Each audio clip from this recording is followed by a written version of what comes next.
Hero Alam পাশে একটা কি যেন নাম একটা মেয়ে যেখানে সেখানে সংবাদ সম্মেলন করে, সেদিন দেখলাম সাংবাদিকরা জিজ্ঞেস করেছে এই কি মনে জানো না, রিয়ামণি। রিয়ামণি রিয়ামণির ভক্ত আছে না? ভক্ত নেই, মনে করেছে রিয়ামণির সাংবাদিক বলছে রিয়ামণি কি আমার ওই হিরো আলমের মাঝে হিরো আলম আপনার বউ নাকি বিয়ে করে নাকি? হিরো আলম খেয়ে গেছে, আপনি প্রশ্ন করলেন কেন, আপনারই জিজ্ঞেস করতে পারেন না? সাংবাদিকদের একদম কুপাল দিয়ে বসাই দিয়ে দিলে, অথচ আমার মামুনুল হক যখন ধরা খেল, ওই যে উনি মামুনুল হকের বিবাহিত বউটার পরে সাংবাদিকরা উল্টাইয়ে পাল্টাইয়ে ঘুরাইয়ে পেঁচাইয়ে কত কি করে দিলেন, বলেন সুবহানাল্লাহ। নাউজুবিল্লাহ। বলেছে না বলে নাই? করেছে না বলে নাই? শুধু করে নাই, বরং বিবাহিত স্ত্রীকে দিয়ে মামলা করিয়েছে, ধর্ষণ মামলা। আর সেই মামলায় এখন পর্যন্ত জেলে আছে আমার সাংবাদিকরা। আমার কথা হলো হিরো আলম মার্কারা, শাকিব খানেরা, শাকিব খানেরা, শাহরুখ খানেরা, এরা কার কার নিয়ে ঘুরে বেড়াবে? সবার কানুনি কাগজ দেখা লাগবে, দেখা লাগবে না লাগবে? ওরা নিয়ে বেড়ালে যাই যাই যায়, আর আমরা নিয়ে বেড়ালে তোমাদের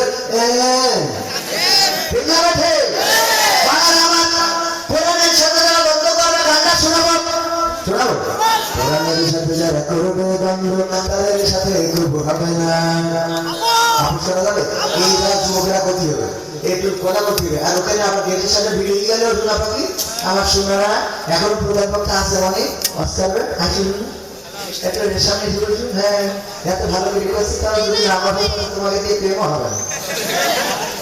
এত ভালোবাসে যে বলছি আই লাভ ইউ, এসে পড়েছো না? আসো আসো সবাই এসে পড়ছে। একটু জানি ভিডিও জায়গা আছে না, মানে আছে না? ওইখানে জায়গা আছে কি নাই? কিছু লোক পায় না, আছে জায়গা আছে, আছে একটু আছে। দেখি আমার সোনার ময়না পাখি, এই গান আমি মাঝে মাঝে শিখাই বউকে শোনাবে। কাকে? ধরেন বউর সাথে বউ মাঝে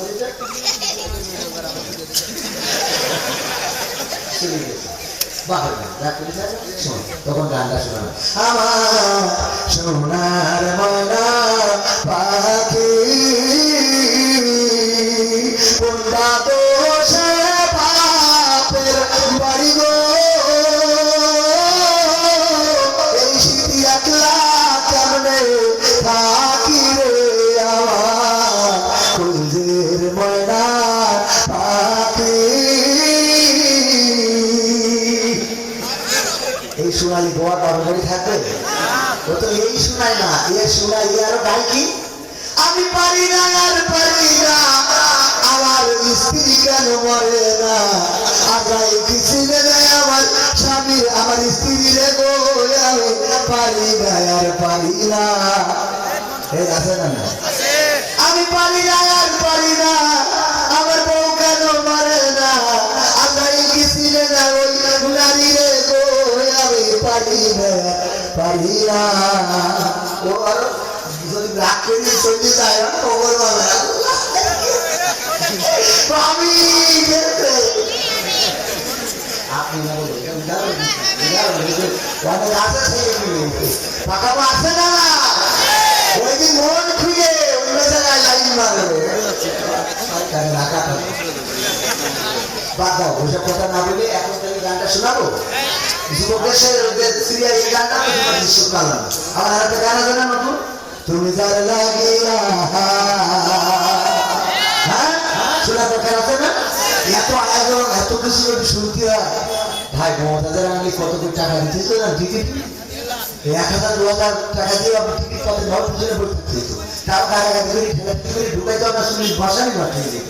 এই জন্য পুরান মাহফিলে এসে এত কিছু শুনতে পাচ্ছেন, সবও হচ্ছে আবার বিনোদনও পাচ্ছেন, ঠিক না বেটি? অনেকেই আমার কয় মাহফিলের স্টেজ বিনোদনের মান বানা, তুই ভালো মাছ বানা, তোর ভালো বানাটা শুরু করে তুই কাটি করার দরকার। এই যারা বলে ওদের ব্যাপারে আমার মেসেজ হলে ভাইরে বাপুরে, আমরা যে কথা বলি এতে যখন তোকে খারাপ লাগে, তোরা ভালো কথাটা একটু বলি মানুষ ভালো পায় নাকি? ভালো না করি বিনোদনের বানাইছি না কেন, তুই ভালো না করি একটু দেখাইতে আমি দেখতে চাই। তোমার যোগ্যতা নেই কিন্তু করে খালি কাটি করি, এই কাটি করা না বলে জীবনে কিছু করতে হবে। মেন কথা হলো আপনার বিরোধিতা করে 3 টাকা হবে, কয় টাকা হবে? এক নম্বর কারণ হলো সে আপনার মধ্যে যে যোগ্যতা আছে তার মধ্যে সে যোগ্যতা নেই। দুই নম্বর হলো সে আপনার মতো হতে চায় কিন্তু ঠিক পায় না, সে আপনার মতো হতে চায় কিন্তু ঠিক পায় না। তিন নম্বর হলো আপনার জনপ্রিয়তা, এটা দেখে ঈর্ষায় ভোগে, এটা দেখে ঈর্ষায় ভোগে। এরকম আছে না, রেজাল্ট ভালো, দেখবেন যে কিছু আছে মকসেদে থেকে রেজাল্ট খুব ভালো কিছু বা ভালো করে কি হবে চাকরি পাবো, ও চাকরি এবার বছর চাকরিও পেয়ে গেছে, তা বছর চাকরি পেলে কি হবে, বেতন ভালো না, এবার বেতন পেয়ে গেছে, বছর বেতন পেলে কি ওর টাকা কাজে লাগবে, হ্যাঁ বছর টাকা কাজে লেগে বিয়ে দিয়ে দেন, বছর বিয়ে দিয়ে থাকে সার্টিফিকেট হবে না, বছর সার্টিফিকেট হয়ে গেছে, বছর সার্টিফিকেট হয়েছি দেখবি পড়া দিয়ে দিতে হবে, মানে ওর একটা বলতেই হবে, ওর একটা কি এক বন্ধু একজনের মানে এক বন্ধু ছিল 10-এর মধ্যে, তো ওই বন্ধু কাজ হলো খালি ভুল ধরা। তো একদিন দাওয়াত করে এক দোস্ত বলছে খালি ভুল ধরে যাই করা হোক, ভাত রান্নি, ভাতের সমস্যা, তরকারি সমস্যা, তো ও দাওয়াত করে সব ঠিক রেখেছে, একেবারে মিটার নাকি কাটা হয়েছে রান্না শিখাই কিনা কি মহিলাটা কেকা করবে, কেকা চৌধুরীর কাছ থেকে রান্না শিখেছে, শিখে তো রান্না করি তারপরে খাওয়াইছে, খাওয়াই দোস্তর মাঝে দোস্ত বল আজকে রান্না বান্নায় কোথায় কি ভুল আছে, কোথায় কি ক্ষতি আছে, কোথায় কি ত্রুটি আছে, বলছে দোস্ত আজকেই দেখলাম একমাত্র সবচেয়ে ভালো, কোনো দিকে কোনো ভুল ধরার মতো কোনো কায়দা নেই, তবে একটা কথা মনে রাখবা, এত ভালো এই এত ভালো না ওদের আপনি ভালো বানাতে পারবেন, ও যাই করে নরমাতি ও বলে এত ভালো বলবে না। এই জন্য এই মাহফিলে আপনারা এসেছেন খুশি না পেয়ে যান, খুশি কি একটা হাত উঁচু করেন তো, নারায়ণ তাকবীর, নারায়ণ তাকবীর, আসমানের আলোক, আল হাদিসের আলোক, আমার নেতা তোমার নেতা, নারায়ণ তাকবীর।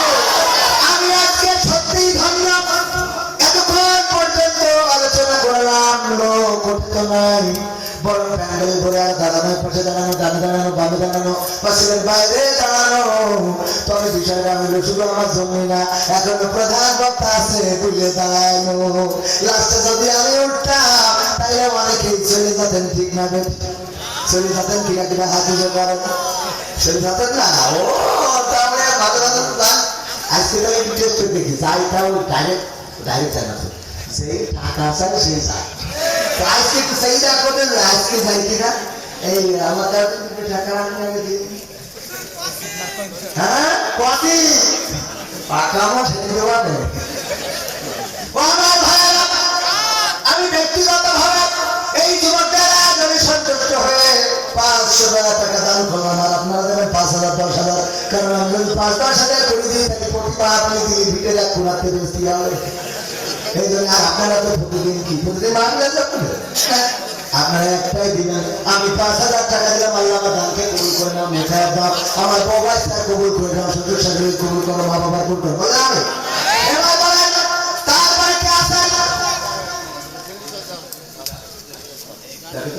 আচ্ছা প্যাসেঞ্জাররা প্যাকেট নিয়ে যাচ্ছে, যে যার মতো দেয় মহিলা প্যান্ডেলেও আমার মা বোনেরা তাদের দায়িত্ব নেওয়া আছে, একজন মাহরুম আসলে কি রাতে দিন ফুরাবে, দিন কার কখন ফুরাবে বলে কয়ে আসবে কেউ জানবে না, কাউকে জানানো হবে না, ওয়ার্নিং দেওয়া হবে না, দেখবেন যে অনেকেই মরতে বেঁচে যায়, আবার যে মানুষটা মরার কথা না সেই মানুষটা মারা যায়, বলেন ঠিক হবে, মরতে বেঁচে যায়, আহারে কতদিন ধরে পড়ে আছে, সবাই বলেছে আর বাঁচবে না, ঢাকায় পাঠানো হয়েছে, বলেছে ফেরত নিয়ে যাও, ভারতে নিয়ে গেল, হঠাৎ করে সুস্থ হয়ে বাড়িতে চলে আসলো, মানুষে বলে দেখো মরতে লোকটা বেঁচে গেছে, আবার এমন মানুষ অনেকেই আছে হঠাৎ করে মারা গেল, নিজের কানটাও বিশ্বাস করা যায় না আসলে কি মারা গেছে কিনা, ঠিক না বেঠে, তার মানে মৃত্যু পরে আসবে না,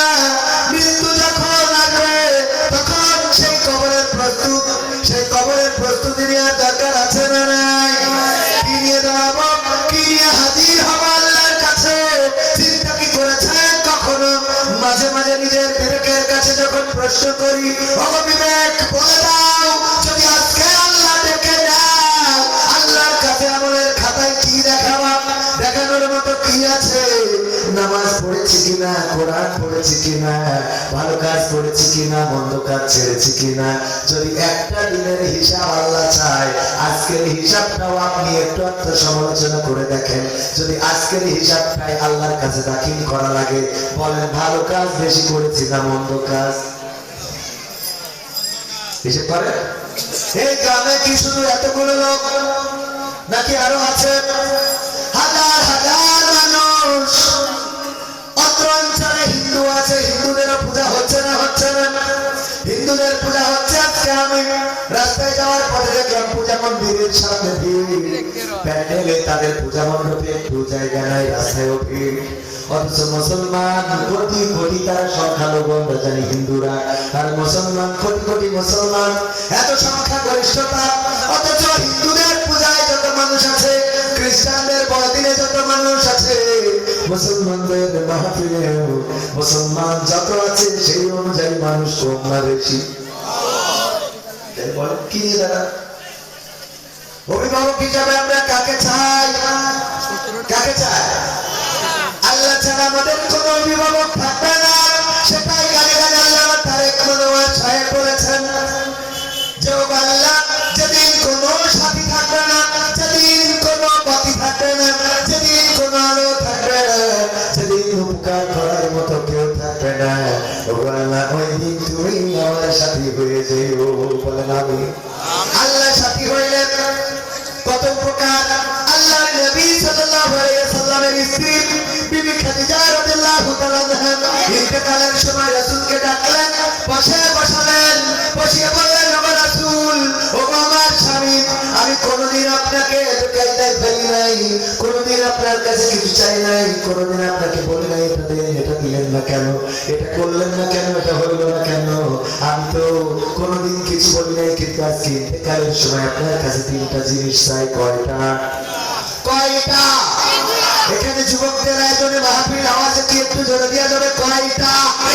তিনটা জিনিস আপনার কাছে আবদার করবো গো নবী। যদি আপনি একটু আবদার রাখতে চান আমি বলবো, আর যদি বলেন না একবার তাই বলবো না। আল্লাহ রাসূল ডানে তাকান, বায়ে তাকান, সামনে তাকান, পিছনে তাকান, উপরে তাকান, যে না জানি আজকে কোন আবদার করে বসি। অথচ বিবি খাদিজা এমন একজন রমণী ছিলেন, সবচেয়ে মক্কার প্রসিদ্ধ ব্যবসায়ী, রূপে গুণে যেমন সুন্দরী, তেমনি ভাবে অর্থের দিক থেকে এত কোটিপতি ছিলেন। আল্লাহ রাসূল তার ব্যবসায়ী সহযোগিতা করার জন্য চাকরি নিয়েছিলেন। জানেন কি? রাসূল চাকরি নিলেন বিবি খাদিজার ব্যবসা দেখাশোনার জন্য, এবং যখন ব্যবসা করে লাভ দেখিয়ে দিলেন, তখন বুঝতে পারলো ইতিপূর্বে যারাই তাদের দিয়ে ব্যবসা চালিয়েছি, কেউ আমাকে প্রকৃত লাভের হিসাবটা দেয় না, কারণ এত পরিমাণ লাভ হয়েছে। সেই ব্যক্তিটা বিয়ে করেছিলেন নবী মুহাম্মদ সাল্লাল্লাহু আলাইহি ওয়াসাল্লামকে। আল্লাহ রাসূল চিন্তা করলেন, না জানি আজকে কি বলে। আমি তো বিবি খাদিজার সম্পদ, কেমন আমার বাপনেরা এটা শোনার দরকার আছে। আল্লাহ নবী যখন আল্লাহ নবীর সাথে বিয়ে করলেন বিবি খাদিজা, তখন বলল, আপনার মতো একজন রমণী মুহাম্মদকে বিয়ে করা মানায় না। সে তো ইয়াতীম, সে তো মাহারা, সে তো বাবাহারা, তার অভিভাবক নাই, তার সম্পদ নেই, টাকা নাই, জায়গা নাই, জমি নাই, বাড়ি নাই, আপনার আন্ডারে চাকরি করে, তাকে আপনি কেমন করে স্বামী বানালেন? এই গরিব মানুষকে কেন স্বামী বানালেন? বিবি খাদিজা মক্কার সকল প্রভাবশালীদেরকে ডাক দিলেন, দাওয়াত দিলেন। সবাই যখন দাওয়াত খাইতে আসলো, তারপরে উনি একটা দলিল করে দিলেন যে আজকে থেকে বিবি খাদিজার যত সম্পত্তি আছে সব আমি আমার সাথে মুহাম্মাদের নামে করে দিলাম। এখন বলো বড় লোক কিরা আর ফকির কিরা? আল্লাহ সমস্ত সম্পদের মালিক আমি মুহাম্মাদকে করে দিলাম। আমার সাথে তার সম্পর্ক স্বামী আর স্ত্রী, এর বাইরে আর কোনো সম্পর্ক নাই। আমার কোনো টাকা নাই, অর্থ নাই, সম্পদ নাই, সব মুহাম্মাদের কদমের কাছে দিয়ে দিলাম। এখন থেকে আমি কোটিপতি না, কোটিপতি আমার স্বামী। আল্লাহু আকবার। আর এখনকার স্ত্রীরা স্বামীকে ছোট করতে পারলে ভালো লাগে, ঠিক না?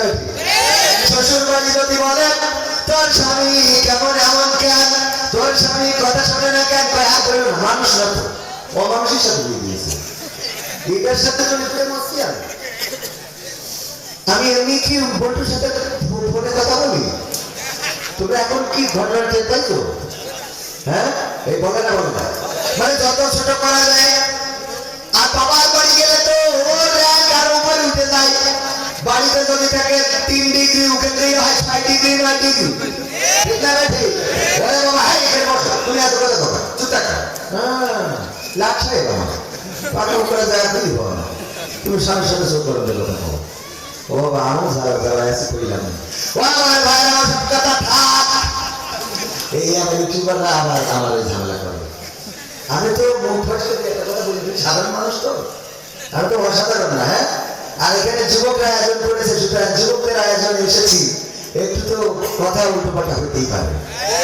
আর এখানে ব্যাপারে বলছিলেন যে আকর্ষণ, বিশেষ আকর্ষণ, আকর্ষণ হিসেবে তো কিছু আকর্ষণ দেখা যেতে পারছে। হ্যাঁ, থাকার দরকার আছে না নাই? আকর্ষণ হবে ইনশাআল্লাহ, শেষ পর্যন্ত থাকা যাবে তো। কোরআনের মাটি, ইসলামের ঘাঁটি, কোরআনের ঘাঁটি, আর সবচেয়ে পরিপাটি এই জায়গা। কোরআনে আসলাম কয়েকদিন আগে আপনার পাশের মাহফিলে মাইক বন্ধ, কয় মাইকে কথা বলা যাবে না, স্পিকার দিয়ে তাও ভালো আসে না। অন্য মাইক ছিল মনে হয়, অন্য মাইক ছিল। আরে বড় কষ্ট হয়ে গেল, খুব কষ্ট করে কথা বললাম। যাদের জন্য মাইক বন্ধ করা হয়েছে, যে আজকে পরীক্ষা, পরীক্ষার জন্য মাইক বন্ধ, আর আমি স্কুলে বসে আছি, ছাত্ররা জীবনে হুজুর দোয়া করবেন, তারা কেন বিয়ে করবি নাকি? কয় না, কি কয় কালকে পরীক্ষা। তোকে তো মাইক বন্ধ করতে দিতে বেশি করছি দোয়া করে সহ্য না করতে পারে না। যাদের জন্য মাইক বন্ধ করেছি ওরা জানিস এই বন্ধ করে লাভ কি? হ্যাঁ, লাভ আছে কেন? আমি শুরু করবো, কিন্তু আমি যে কথাটা বলছিলাম বাবনদের জন্য এই কথাটা শোনার দরকার আছে, জানার দরকার আছে। আল্লাহ নবীকে সমস্ত সম্পত্তির মালিক করে দিলেন, দৈনিকে দিলেন না মুহাম্মদকে সমস্ত সম্পদের মালিক করে দিলাম। আর আল্লাহ নবী মুহাম্মদ সাল্লাল্লাহু আলাইহি সাল্লাম ওই সম্পদ পাওয়ার পরে ব্যবসা করে কোটিপতি হয়েছিলেন নাকি? না হয় নাই। বরং মক্কায় যখন দুর্ভিক্ষ লেগেছে, মক্কায় যখন মহামারী লেগেছে, মক্কায় যখন ক্ষতি হয়েছে, দুর্যোগ এসেছে, কষ্ট হয়েছে, পীড়িত হয়েছে, মানুষ কষ্টে থেকেছে, তখন খাদিজার সম্পদগুলো 2 হাতে বিলিয়েছে, বিলাতে বিলাতে বিলাতে মন করে ফেলেছে। দিনের পর দিন চলে গেছে, বিবি খাদিজার চুলায় আগুন জ্বলে নাই, 3 দিন 5 দিন পার হয়ে গেছে, রান্না করতে পারে নাই। তারপরেও বিবি খাদিজা কোনদিন বলে নাই রাদিয়াল্লাহু তাআলা আনহা, কোনদিন বলে নাই ওগো স্বামী এত সম্পদের মালিক আমি ছিলাম, আর সমস্ত সম্পদ আপনার কদমের কাছে দিলাম, এখন না খেয়ে থাকা লাগে। আপনার আল্লাহ রাসূলের একটি ঘটনা জানলেই বুঝতে পারবেন রাসূল কত কষ্টে রেখেছিলেন বিবি খাদিজাকে। আপনার শান্তি ছিল, কিন্তু খাবারের কষ্টটা কেমন ছিল।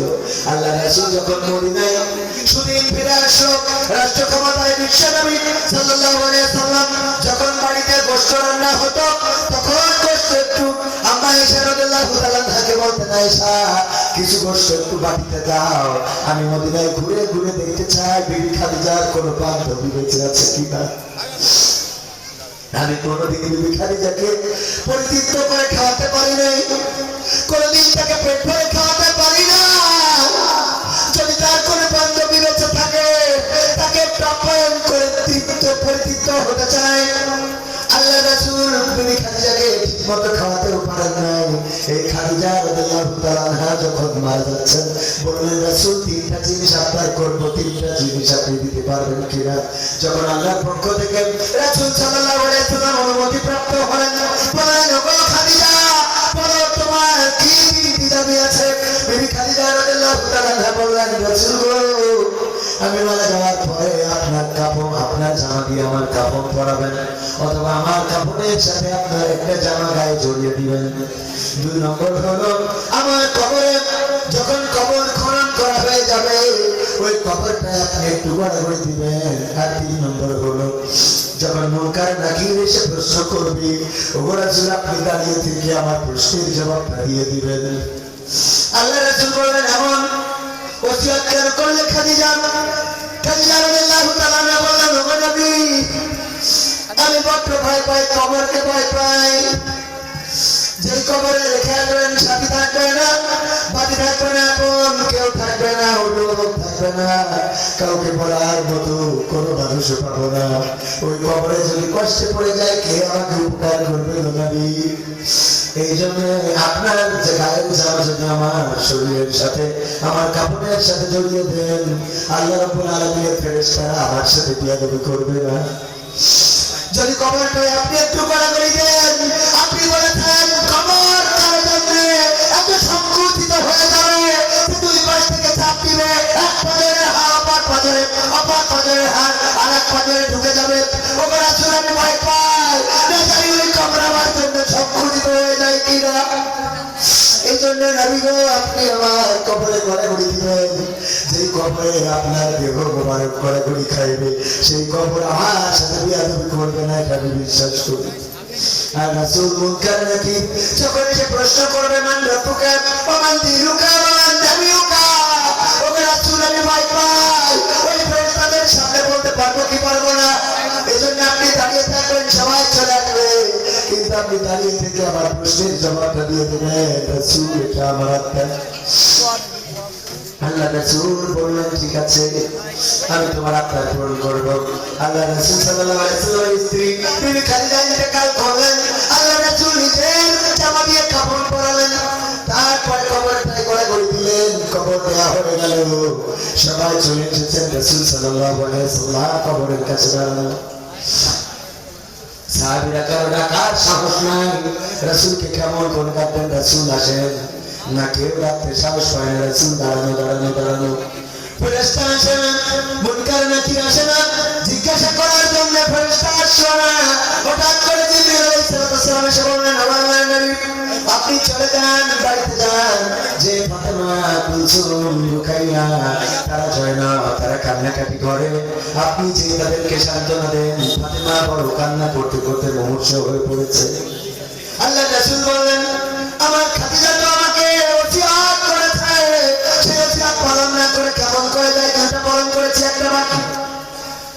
ফেরেশতা জিবরাইল আলাইহিস সালাম বললেন, ও রাসূল আপনি বাড়ি যান, যে এই কারণে আপনার খাদিজা আপনাকে এখানে দাঁড় করিয়ে রেখেছে, এটা স্বয়ং আল্লাহ রাব্বুল আলামিন মিটিয়ে দিয়েছেন।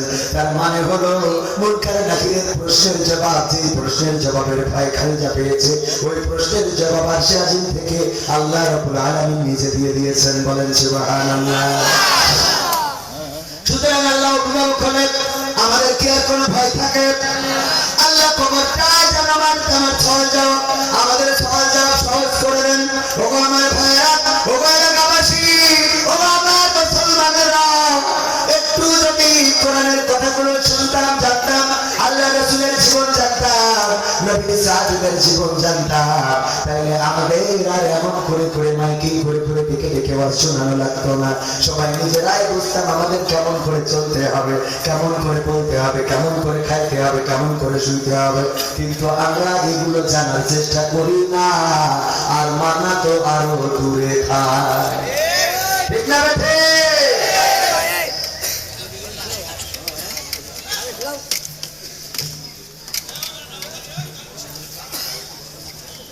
মামার মামার একটু আগে বসেন। সব জায়গায় মহিলা প্যান্ডেলে জায়গা থাকে না, জায়গা সংকুলন হয় না, পুরুষ প্যান্ডেলে এখনো কিছু খালি আসে না। আমি এই জন্য বলি মহিলাদেরকে দেবেন সামনে, পুরুষদের দেবেন প্রজেক্টরে, ভালো হয় নাকি? গানগুলো শোনাতে বলেছে, শোনাবেন ইনশাআল্লাহ। মুরালিকাঠি সরকার পাড়া জামে মসজিদ যুব কমিটির উদ্যোগে আয়োজিত দিনব্যাপী দ্বিতীয় বার্ষিক ঐতিহাসিক তাফসীরুল কোরআন মাহফিলের শ্রদ্ধাভাজন সভাপতি জনাব মোহাম্মদ ফরহাদ হোসেন স্বপন সাহেব আছেন, আলহামদুলিল্লাহ। এছাড়াও আল্লাহ ওনাকে হাতে পেয়ে প্রদান করে বলে না। এছাড়া আরো আমন্ত্রিত অতিথিদের মধ্যে থাকার কথা জনাব মোহাম্মদ আমিনুল ইসলাম রাজু, শেখ ইমদাদুল ইসলাম, জাহাঙ্গীর হোসেন, আলহাজ শেখ নজরুল ইসলাম। আমার আগে আলোচনা করেছেন জনাব মাওলানা আমির আহমদ আলী আহমদ সাহেব, ধর্মীয় শিক্ষক, মুরালিকাঠি ইউনাইটেড হাই স্কুল। আলোচনা করবেন আমার পরে বিশিষ্ট ইসলামী চিন্তাবিদ, আলোচক, বাংলাদেশ টেলিভিশন ঢাকার শ্রদ্ধাভাজন আমার উস্তাদ তুল্য জনাব কারি মাওলানা মুশতাক আহমেদ সাহেব রাজশাহী। উনি সহ আরো গণ্যমান্য ব্যক্তিবর্গ উপস্থিত থাকতে পারেন। স্টেজে অনেকেই উপস্থিত আছেন যাদের জুতা বহন করার যোগ্যতা আমি রাখি না। আমার সাথে বসে আছেন এমন অনেকেই যাদের জুতা জোড়াটা আমি সোজা করে দিতে পারলে নিজেকে ধন্য মনে করতে হবে। কারণ অনেক হাফেজে কোরআন, অনেক মাওলানা, মুফতি, মুফাসসির, মুহাদ্দিস বসে থেকে নানান বেয়াদবের মতো কথা বলে অযোগ্য মানুষ হয়ে, আল্লাহ যেন আমাকে ক্ষমা করেন। আমি এত বড় কেউ হই নাই যে আপনাদের নিচে বসে উপরে বসে কথা বলবো, কিন্তু সমাজটা আমাদের এই জায়গায় নিয়ে চলে আসছে। সমাজটা এমন একটা জায়গায় নিয়ে আসছে যে বড় বড় জানিওয়ালারা কথা বললেও শুনবে না যদি সে ভাইরাল না হয়, এরকম না? এই জন্য আল্লাহ এই সমাজ থেকে আমাদের মুক্তি দিয়ে বলেন আমি। আর এই মুক্তি দিয়ে আমি যদি ময়দান থেকে মাইনাস হয়ে যায় তার মোটেও করতে পারবো না, বরং আনন্দিতই হবো যে যারা সম্মান পাওয়ার যোগ্য তাদেরকে সম্মান দেওয়া হচ্ছে। এবং সম্মান দেওয়ার দরকার আছে না? আমি প্রায় জায়গায় বলেছি, মাগরিবের পরে অথবা আসরের পরে যে বক্তাগুলো আলোচনা করে তাদেরকে ইজ্জত দিবেন, সম্মান দিবেন, হাদিয়াটা বেশি করে দিবেন। কারণ এরা শ্রোতা দেখে আলোচনা করে না, এরা আলোচনা করে আল্লাহকে দেখে, এরা আলোচনা করে রাসূলকে ভালোবেসে, এরা আলোচনা করে আল্লাহর সন্তুষ্টির জন্য। আর আমরা যারা আলোচনা করি সামনে লোক আছে কিনা, লোক কম হইলে আবার কমিটিতে বলি এত লোক কম কেমন বোঝা করছে, তার মানে আমাদের লোক বেশি না হইলে আলোচনা হয় না। এই জন্য আমাদের থেকে ওনাদের আলোচনায় ক্যাশ করে বেশি, কাজ করে বেশি, আসর করে বেশি, কিন্তু ওদের আলোচনা শোনার শ্রোতা পাওয়া কষ্ট হয়ে যায়। কারণ ওই যে বলেছি ভাইরাল রোগে আক্রান্ত, এই ভাইরাল রোগ থেকে আমাদের সরে আসতে হবে। আর ভাইরাল রোগ থেকে সরে আসার জন্য আগেই বললাম, যদি আমি মাইনাস হয়ে যায় তাতে আমি মোটেও দুঃখ পাবো না, কারণ যারা সম্মান পাওয়ার যোগ্য তাদের ইজ্জত আমি ব্যক্তিগতভাবেই দিতে চাই। উপস্থিত আছেন গণ্যমান্য ব্যক্তিবর্গ, আছেন পর্দার অন্তরালে মায়ের ও বোনেরা, বিশেষ করে নুরানি কাঠি যুব সমাজের আমার কলিজার টুকরা যুবকেরা, সবাইকে অন্তরান্তের স্তর থেকে আনুষ্ঠানিকভাবে সালাম জানাচ্ছি। আসসালামু আলাইকুম ওয়া রাহমাতুল্লাহ। আমরা আল্লাহর শুকরিয়া আদায় করি যে মহান রব দয়া করে মায়া করে আমাদেরকে মানুষ হিসাবে সৃষ্টি করেছেন। আমাদেরকে আল্লাহ চাইলে অন্য কোন প্রাণী করে পাঠাতে পারতেন না, পারতেন না? যে আল্লাহ আমাদেরকে মানুষ করে পাঠালেন সে আল্লাহ শুকরিয়া আদায় করে বলছে আলহামদুলিল্লাহ। আল্লাহ আমাদের শুধু মানুষ বানান না, বিনা চাওয়ায় বিনা দরখাস্তে আল্লাহ আমাদেরকে মুসলমানের ঘরে জন্মগ্রহণ করিয়েছে। আলহামদুলিল্লাহ বলবেন না?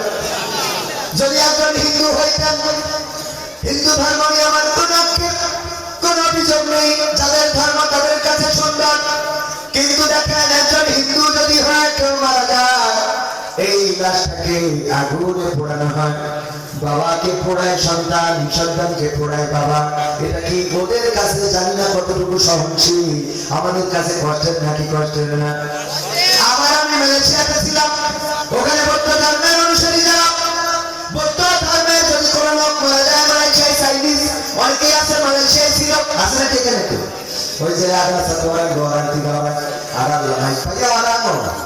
Banyak orang dulu duduk di Malaysia, ya. Alhamdulillah. অনেকেই ছিল মালয়েশিয়ায়। এই মালয়েশিয়ায় যারা চাইনিজদের মারা যাওয়া দেখেছে, চাইনিজরা মারা গেলে ওর লাশটাকে কপি করে নিয়ে তারপর ইচ্ছা মতো খাওয়া দাওয়া হয়ে যাবে, আনন্দ চলে, খাই দায়, গান গায় আর ফুর্তি করে। 2 দিন 3 দিন যত বড় লোক তত দেরি করে কবর করবে। বলছেন মরে গেছে, ওদের কমিটি রেখে সবাই ইচ্ছা মতো মন খুলে খাওয়ার কোনো শেষ নেই। 2 দিন 3 দিন খাওয়া হবে। ভাই সত্যি বলছি তো, যারা মানুষ খেয়েছিলেন সত্যি বলছি তো, এ কথা মিথ্যা?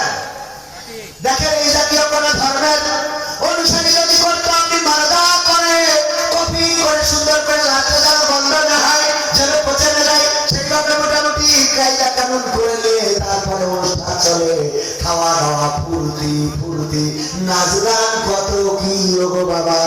এই জন্য আল্লাহ রাব্বুল আলামিন আমাদের এমন একটা ধর্মের অনুসারী করেছে, মারা যাওয়ার পরে সুন্দর করে গোসল করানো হয়, তারপরে নতুন জামা কাপড় পরানো হয়, তারপরে আস্তে করে খাটিয়া তোলা হয়, সুন্দর করে একটা নামাজ, দোয়ার নামাজ, জানাজার নামাজ পড়া হয়, তারপরে সুন্দর করে কবরে দেখা হয়, চেহারাটা ঘুরিয়ে কেবলামুখী করে দিয়ে আস্তে করে কবর দিয়ে চলে আসি। কিয়ামত পর্যন্ত আমাদের জন্য দোয়া হয় না, হয় না? এই মাহফিল হচ্ছে, এই এলাকায় যত কবরবাসী আছে দোয়া হবে না, হবে না? তার মানে কিয়ামত পর্যন্ত দোয়া পাই, চাইলেও পাই না চাইলেও। কেন আমরা বলি আল্লাহ এই এলাকায় যত কবরবাসী আছে আল্লাহ ক্ষমা করে দাও বললেও, তার মানে হলো পৃথিবী সৃষ্টির দিন থেকে শুরু করে আজ পর্যন্ত যারা মেলায় মারা গেল সবাই এর মধ্যে পড়েছে না পড়ে নেই? এই জন্য আল্লাহ শুকরিয়া আদায় করে বলছি আলহামদুলিল্লাহ। আবার আল্লাহ রাব্বুল আলামিন না চাইতে আমাদেরকে এমন একটা কিতাবের মালিক করলেন যে কিতাব পৃথিবীর পরে আর দ্বিতীয় আছে না এবং হবেও না, হবে না। শুধু তাই নয়, আমি মাঝে মাঝে বলি আমরা কত বই লিখলাম, আমরা তো প্রায় বলে থাকি আমাদের বই লিখে দিই যদি ভুল ভাগ করে দেবেন, এটা বাদ দিলাম। এই কথা তো শুনে শুনে মুখস্থ হয়ে গেছে। এখানে আমার কওমের ভাইরা আছেন, চরমনার ভাইরা আছেন, জামাতের ভাইরা আছেন, আওয়ামী লীগের ভাইরা আছেন, অনেক দলের লোক আছেন। জামাত ইসলামের অধিকাংশ বই লিখেছেন কে? মওদুদী। ইসলাম সাহিত্য লিখেছেন কে? আল্লামা মওদুদী, মাওলানা মওদুদী। আমার চরমনার ভাইরা কিংবা জামাতের বিপক্ষ যারা, তারা মওদুদীর বই পড়া থেকে গোমরা মনে করেন, বই পড়লে গুনাহ হবে না মনে করে না, করে না? কথা বলেন। শুধু মনে করে না, এবার তো প্রশ্নপত্রে ডাইরেক্ট লিখে দিয়েছে যে মওদুদীর মতবাদ এটা বাতিল না সঠিক, এরকম একটা প্রশ্নও করেছে। এটা করা উচিত হয় না। যাই হোক, যা করে ফেলেছে ফেলেছে। এখন আমি একটা উদাহরণ দেওয়ার জন্য বলছি, শোনেন। যে ধরেন মওদুদীর বই আমার চরমনার ভাইরা মনে করেন এটা পড়া যাবে না, শুধু তাই না, বেড়ে বলে আমার এক বন্ধু আছে বলে ভাই আগে বুঝি নাই, একসময় এই মওদুদীর বই ইসলামের হাকিকত, নামাজের হাকিকত, রোজার হাকিকত এক জায়গায় করে আগুন ধরে পুরাই দিয়েছি আমাদের উস্তাদের নির্দেশে। আমার বন্ধু, সে এখন আমার বন্ধু। যাই হোক, ওরা উনি আমার বক্তব্য না। এবার আমি বলি জামাতরা আমার অথবা আলে হাদিসরা চরমনায়ের পীর সাহেবের লেখা ভেদেমার ফল, এই বইটাকে পড়া মনে করে যেটা পড়লে জাহেল হয়ে যাবে, মনে করে না, করে না? আমি কিন্তু একটা বলছি যেটা সত্য তাই বলছি। মনে করে ভেদেমার ফল পড়া যাবে, পড়া যাবে না, পড়লে গোমরাহ হয়ে যাবে। আবার আলে হাদিসের ভাইরা মনে করে ফাজাইল আমল পড়া যাবে, ফাজাইল আমলে মিথ্যা দিয়ে ভরা, জাল হাদিস দিয়ে ভরা। আমার আলে হাদিসের ভাইরা ফাজাইল আমল সহ্য করতে পারে না, আমরা তো তাও একটু সহ্য করি, কিন্তু আলে হাদিসের ভাইরা সহ্য করে না। আবার আলে হাদিসের ভাইদেরকে বলবো, ভাইরা আমার, আজকে এমন একটা বক্তব্য আমাদের চোখের সামনে পড়েছে, আমরা দেখলাম যেটা সত্যি, এটা প্রত্যাশিত না, এটা অন্তত আমার মনে হয় কোন আলেমের মুখ দিয়ে এমন কথা বলা উচিত। আপনাদের চোখের সামনে পড়েছে কিনা জানি না। জনাব শাইখ আকরামুজ্জামান সাহেবকে বলতে চাই, আপনি বলেছেন সর্বরাতের রাতে মসজিদে ইবাদত করার চেয়ে পতিতালয়ে বেশ্যাখানায় রাত কাটানো অনেক ভালো কাজ। নাউযুবিল্লাহ। জাহেল, মূর্খ, বেলেহাস, বেয়াদব বলতে কার্পণ্য করবো না। একটা ইবাদতকে তুমি বেশ্যাখানার সাথে লাগিয়েছো, তোমার মতো আলেমেরা বাংলার মুসলমান দেখতে চায় না। তোমার নামে বিচার হওয়া, মামলা হওয়া দরকার। তুমি ইবাদত করাটাকে পতিতালয়ের সাথে লাগিয়ে দিয়েছো। তুমি বেদাত বললে আমি এত প্রতিবাদ করবো না। তোমার গবেষণা থেকে বেদাত হতেই পারে, ঠিক না? ঠিক, গবেষণা থেকে বেদাত হতেই পারে। এই ব্যাপারে অনেকগুলো সহি হাদিস আছে আমার কাছেও। আমি আপনার দেখতে চাইলে দেখাতে পারবো, আমি স্ক্রিনশট করে আমি সেভ করে আছি। তো আমি সে ব্যাপারে যাবো না, কারণ আমি অত বড় আলেম না। কিন্তু বেদাত আপনি বলেন, এই রাতে যারা ইবাদত করবে বলতেছে যে তারা এই রাতে মসজিদে যে ইবাদত করার চেয়ে বেশ্যাখানায় রাত কাটানো অনেক ভালো। নাউযুবিল্লাহ। কত বড় বেলেহাস, কত বড় বেয়াদব। আমার তো বিশ্বাস এটা লুঙ্গি খুলে চেক করা দরকার, মুসলমান নাকি আকাটা। আল্লাহ ইবাদত করার জন্য একজন মসজিদে যায়, যদি সে ভুল ইবাদত করে আপনি তাকে সংশোধন করে দেন, কিন্তু ইবাদত যে আল্লাহর জন্য করতেছে সেটাকে আপনি বেশ্যাখানায় নিয়ে গেলেন কিভাবে? এটা কি মানা যায়? আমি আমার আলে হাদিস ভাইদের বলবো, আমি কিন্তু আপনাদের বিরোধী না। যদিও আমার আলে হাদিস ভাইরা কয়েকদিন আগে থানায় যে আখড়াকাটির মাহফিল আমার নামে অভিযোগ করে জিডি করে মাহফিল বন্ধ করেছে, তারপর আমি আলে হাদিস ভাইদের পক্ষের লোক, কারণ আমরা সঠিক হাদিস মানতে চাই, ঠিক না? ঠিক। আমি বলেছি আপনারা যে আমার নামে অভিযোগ করে জিডি করে মাহফিল বন্ধ করলেন, কয়টা যাত্রা পড়া বন্ধ করেছেন, কয়টা কনসার্ট বন্ধ করেছেন, কয়টা অশ্লীলতা বন্ধ করেছেন। 14 ফেব্রুয়ারি তো আপনাদের পাওয়া যায় না, যখন আমার যুবকেরা ভুল পথে চলে যায়। মন্টুমিয়ার বাগান বাড়ি তো আপনার দেখা যায় না, বাগখালি ফুল বাগানে তো পাওয়া যায় না, ফতোয়াখালী হাফিজার মসজিদ। আমি জোরে বলবেন, আসতে পারবে, এটা নিয়ে ফতোয়া আখিরাম বলে সত্যি বলছে না মিথ্যা বলছে? যে মসজিদে ঢুকেছে ও ঠ্যাং ফাঁকা করবে না আটক করবে এই নিয়ে ফতোয়া। কিন্তু যে মোট নামাজ পড়ে না ওর নিয়ে ফতোয়া না। সে নামাজ পড়ে কুলুপ করে লুঙ্গি ধরে হেঁটে বেড়াচ্ছে ওর নিয়ে ফতোয়া। যে হেঁটে না শুতে চলে এসে খেতে কাছে রাখতেই ওর নিয়ে ফতোয়া। ঠিক না বেশি খেয়াল করেছেন আপনারা?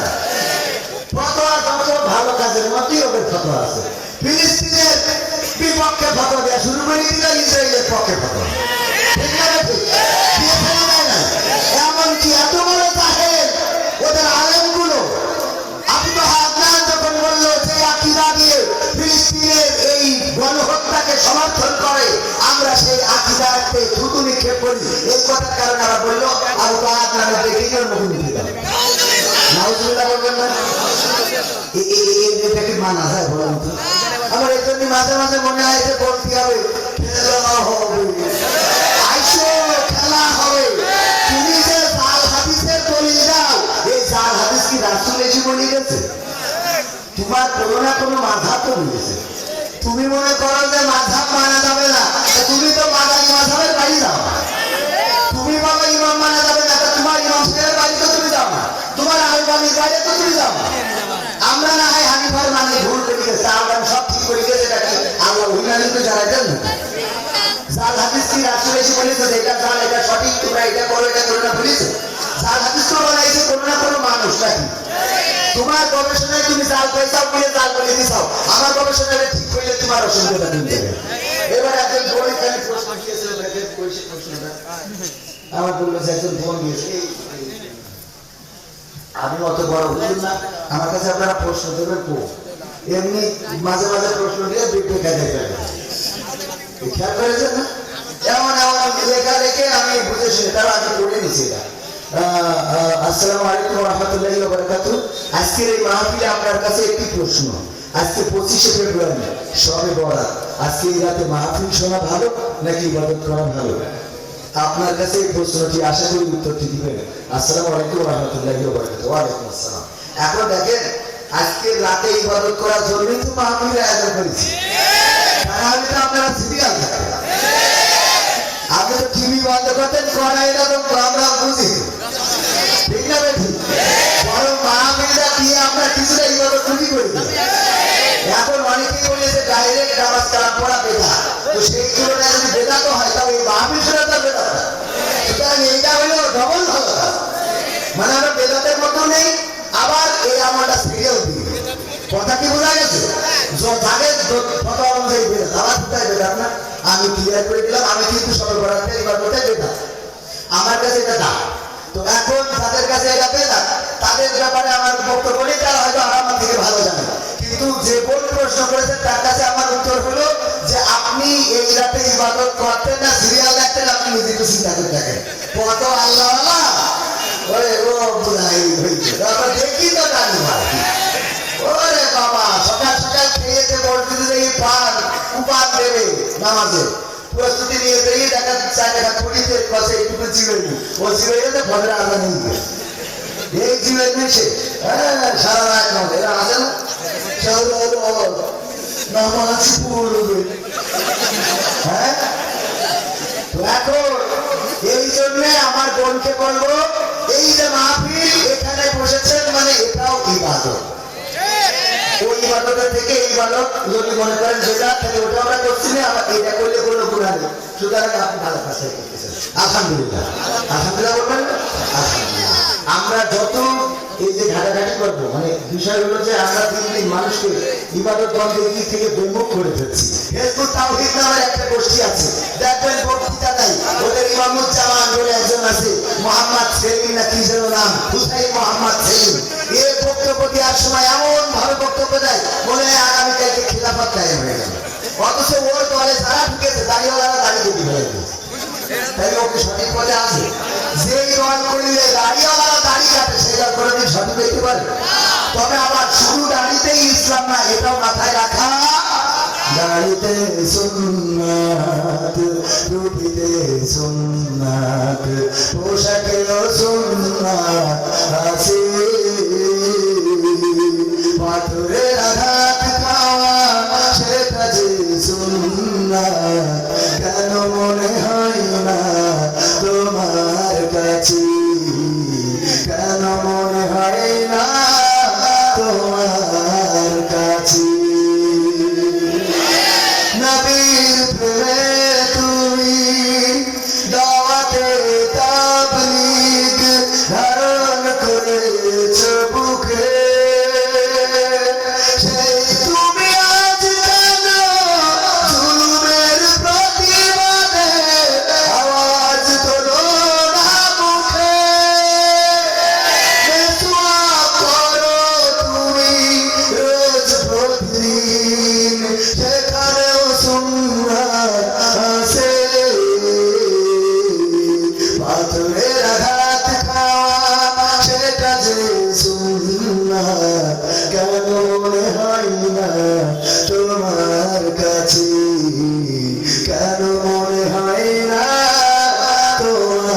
শিখাতে নয়, মাঝে মাঝে তাইফের রাস্তায় যেভাবে রাসূল দাওয়াতি কাজ করতে যে পাথরের আঘাত খেয়েছে, সেইভাবে দাওয়াতি কাজ করে ইটের আঘাত খাওয়া সুন্নাত, বলেন ঠিক না? সুন্নাত শুধুমাত্র মার যেটা খাওয়া লাগবে না সেটা, আর যেটা মার খাওয়া লাগবে সেটা মানতে রাজি। এরকম আল্লাহর ওলি আছে না নাই? আমরা সুন্নাত মানবো। আজকের এই যুব সমাজ আয়োজন করেছে, যুব সমাজের আয়োজনকে ওয়েলকাম জানাই, স্বাগত জানাই। আমার যুবকেরা যদি এভাবে দিনের জন্য, কোরআনের জন্য এগিয়ে আসে, এই বাংলাদেশে কোরআন কায়েম হতে বেশি দিন বাকি থাকবে। আমার যুবকেরা বললেন, আমার হুজুর, আমি তো হুজুর না, তাও মাঝে মাঝে মানুষ হুজুর থাকে, আপনারা খেয়াল করবেন। আমার ভাই বলবেন, কি বলবেন? ভাই প্রথমে আমি পবিত্র কোরআনের একটা আয়াতের কালিমা তেলাওয়াত করেছি, আপনাদের মনে আছে? ومن أحسن قولا ممن دعا إلى الله وعمل صالحا وقال إنني من المسلمين। আমি একটা পড়েছি আমার যুবকদের জন্য। কেন বললাম? আল্লাহ রাব্বুল আলামিন বলেন, তার চেয়ে ভালো কথা আর কারো হতে পারে না, যে নিজে ভালো কাজ করে, অপরকে ভালো কাজের জন্য আহ্বান করে, আর মুখে ঘোষণা করে দেয় আমি একজন মুসলমান। সুবহানাল্লাহ। উত্তম কথা, ভালো কথা, সুন্দর কথা, শ্রেষ্ঠ কথা আর একটাও নেই যে নিজে ভালো কাজ করার পরে অপরকে ভালো কাজের জন্য আহ্বান করে, আর মুখে বলে আমি একজন আত্মসমর্পণকারী। মুসলমান শব্দের অর্থ কি? আত্মসমর্পণকারী। কার কাছে আত্মসমর্পণ করা? আল্লাহর কাছে কি আমরা পরিপূর্ণভাবে আত্মসমর্পণ করেছি? না, করি নাই। পরিপূর্ণভাবে আত্মসমর্পণ করেছিলেন ইব্রাহিম আলাইহিস সালাম। কি বলেছিলেন? ইন্নী ওয়াজ্জাহতু ওয়াজহিয়া লিল্লাযী ফাতারাস সামাওয়াতি ওয়াল আরদ হানিফান ওয়া মা আনা মিনাল মুশরিকিন। আমার ইব্রাহিম আলাইহিস সালাম বললেন, ও আল্লাহ, আমি সমস্ত দিক থেকে আমার মুখ ঘুরিয়ে সেদিকে করলাম, এই আসমান জমিন যিনি সৃষ্টি করেছেন তার দিকে আমার মুখ ঘুরিয়ে দিলাম, আর আমি ঘোষণা করে দিলাম, আল্লাহ, আমি আর ওই মুশরিকদের অন্তর্ভুক্ত না। এই ঘোষণা করেছেন না করেন না? আমরা আল্লাহর কাছে কেমন আত্মসমর্পণকারী দেখেন। হঠাৎ করে এখানে যদি পুলিশ আসে আর বলে যদি এখন স্টেজ থেকে নেমে না যান তাহলে ধরে নিয়ে যাবো, স্টেজের নাম বলো, নাম বলো, কোথায়? হ্যাঁ, আমি নাম বসে দিই, সভাপতি মানে সভাপতি যদি বলে, সভাপতি সাহেব এত বড় স্পন্সর মাহফিল করেছেন, এখনই মাইক বন্ধ করেন, তাহলে কিন্তু আপনার খেলা হবে, আপনার খেলা হবে। বলে এই সভাপতি যাই করে হোক, তাই করে হোক, ইনিয়ে হোক, বিনিয়ে হোক, যে কোনো ভাবে বন্ধ করতে চাইবে না, চাইবে না। আর আমার ইব্রাহিম আলাইহিস সালামকে যখন ধরা হলো, ধরার পরে বলল মূর্তি ভেঙেছে কিনা? বাচ্চার মূর্তি ভেঙেছিল, ওই যে মূর্তির কান্দে ফুলে রয়েছে, ওটা জিজ্ঞেস করো। বাচ্চা মতো কথা বলতে পারে না, বাচ্চা আমি তো এটাই শুনতে চাচ্ছিলাম, যে কথা বলতে পারে না, যে কথা বলে না, নিজেকে রক্ষা করতে পারে না, অন্যদেরকেও বাঁচাইতে পারে না, তার সামনে কেন করো পাকা রাখো, দুধ রাখো, ডিম রাখো, টাকা দাও, চিন্তা করো। এই জন্যই তো আমি কুপান দিয়ে ধুয়ে দিয়েছি। বলছে ঠিক আছে, আমাদের বোঝা শেষ, তোমারও কিন্তু খেলা হবে।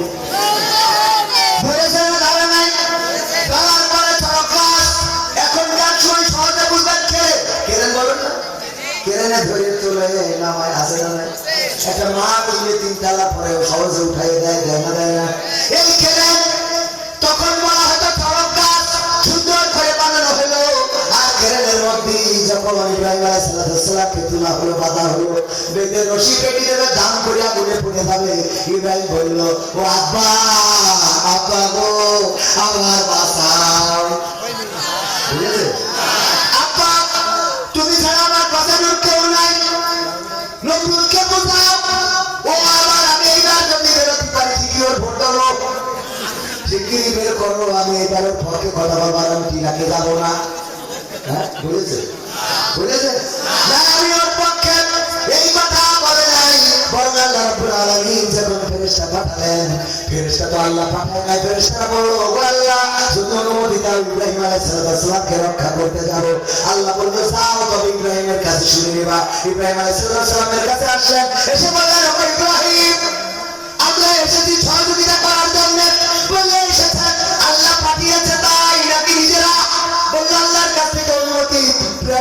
এসেছি। ইব্রাহিম আলাইহিস সালাম বললেন তাকে সহযোগিতা করেন, বলেছেন নাকি?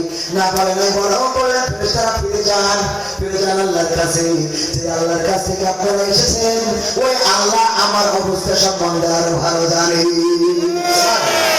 কত বড় মানে কনফিডেন্স, আত্মবিশ্বাস, কত বড় আত্মবিশ্বাস। আগুনে পুড়ে যেতে শিকার, কিন্তু বাতিলের কাছে মাথা নত করতে শিকার না। আত্মসমর্পণ, এটা বুঝায় আত্মসমর্পণ করা কি, মানে এইটাই বুঝাচ্ছিলাম। আত্মসমর্পণটা হলো এরকম যে আপনার যত মুসিবত আসুক, যারা আসুক নির্যাতন আসুক, সবকিছুর উপরে মাথা উঁচু করে দাঁড়াবেন আল্লাহর সামনে। যার সামনে? আল্লাহর সামনে, আল্লাহর জন্য। আল্লাহকে যারা অভিভাবক মানবে তাদের এই পৃথিবীতে কোনো ভয় নেই, দুশ্চিন্তা নেই, টেনশন নেই, ও মরিদেরও শান্তি, বেশি শান্তি। ঠিক না বেশি? উদাহরণ দিতে যে বলি, আমার সভাপতি সাহেব ফরহাদ হোসেন, উনার গরু আছে, গরু গরু খাও আর মালয়েশিয়ায় করে লম্বু। হ্যাঁ লম্বু, এই গরু উনাকে খাওয়াইতে দিয়েছে। মাঠে খাওয়াতে যখন ছেড়ে দিয়ে এসেছে সভাপতি, খাইতে খাইতে হঠাৎ করে পাশে ছিল একটা পাহাড়, রয়্যাল বেঙ্গল টাইগার একটা বের হয়েছে। হওয়ার পরে গরুরে তা দৌড়ানি দিয়েছে বা তাড়া করেছে গরুকে ধরার জন্য। দৌড়াইতে দৌড়াইতে গরু মাঠের নিচের অংশে যে পানি জমে থাকে কিছু, এইগুলোকে বা মাছ অংশ মাছ হয়ে যায় এমন জায়গায়, এই কাদার মধ্যে দিয়েছে সাপ। বাঘটা ধরার জন্য সাপ দিয়েছে, কিন্তু বাঘের গতি ছিল বেশি, এই কারণে গরু শিখে ঝাঁপিয়ে আটকে গেছে। বাঘ ঝাঁপ দিয়েছে আরো 3 হাত সামনে দিয়ে পুলিশ কাদার মধ্যে। তো পুরা পরে একটু টাইট কাদা, দেখেন না মাঝে মাঝে টাইট কাদার মধ্যে পা ঢুকে উঠতে চায় না, সিরাবাইয়ের মতো। তো ওই বাঘের শরীর আসিছে, ও যখন আসিছে তত জমে যাচ্ছে, আর গরু চুপচাপ বসে আছে। বাঘ ছটফট করতেছে, গরুর কোনো টেনশন নেই, গরু বসে আছে তো আছে, ওখানে আমার কাটাচ্ছে।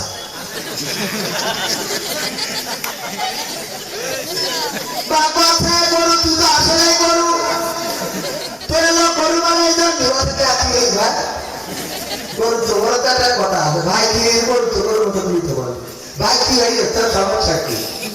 সমস্যা কি মানে এই কাদার মধ্যে থাকতে, এই কাদার মধ্যে সবাইকে সামনে গিয়ে এসে বসে পিছনের লোকের ব্যবস্থা করতে হবে। এই ঠিক আছে, সব আমার করতে হবে। এরা মানে টাকা দিয়ে সব আমাকে দিতে হবে। এই সামনের ভাইরা আমার বলছে যে আপনার একটুখানি ভিতরে ডাইট পাশে ঢোকেন, পিছনের লোক নাকি ঢুকতে পারছে না, ব্যাটারি চলে গেছে। একটু সামনে আসেন, যারা পাচ্ছে না আসেন। আমার শোনা এখানে বসলে সব দিবেন কি? আল্লাহ রাব্বুল আলামিন সব দিবেন। আমি এখনো কিন্তু গান শুরু করিনি, সময় এখনো 1 ঘন্টার মতো আছে, 11 ঘন্টা খানিক আছে। পরে আমি গান শোনাবো, আগে একটু অফ করি। মানে এখন ঝামেলা, মানে আসলে কোনো তাল কিছু পাবে যে তুই দিয়ে কি করবে।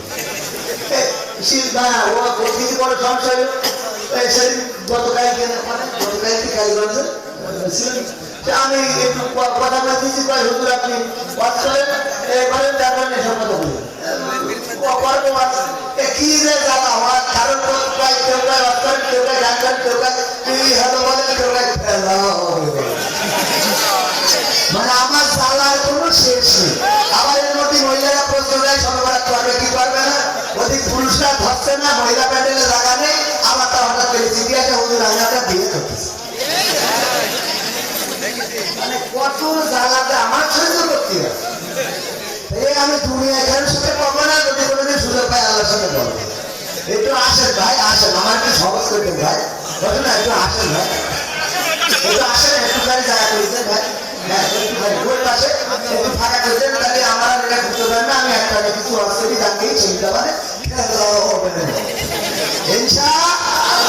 আমার ভাইরা গরু গরুরে বলছে এই গরু তুই তো আসলে গরু, তোর এই অবস্থাকে আনবাই কি ভাই, ভাই কি হয়েছে, কি হয়েছে মানে তুই যা শুরু করেছিস কাদার মধ্যে, আমিও আটকানো, তুই আটকানো, অথচ তুই যাবর কাটতেছিস, তোর কি কোনো টেনশন নেই।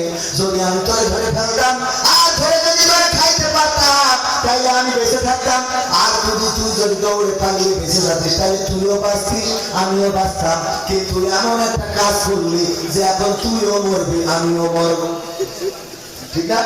কারণ গরু খাই দুলাভাই আসলে তুমি তো আসলে বলবো না, তুমি রয়্যাল বেঙ্গল টাইগার খালি বাতাসে হয়েছে। সুন্দরবনে জন্ম হয়েছে তো টের পাওয়া যায়, সেই পরিবারে জন্ম হয়নি প্রধানমন্ত্রী হওয়া যায় না, ঠিক না?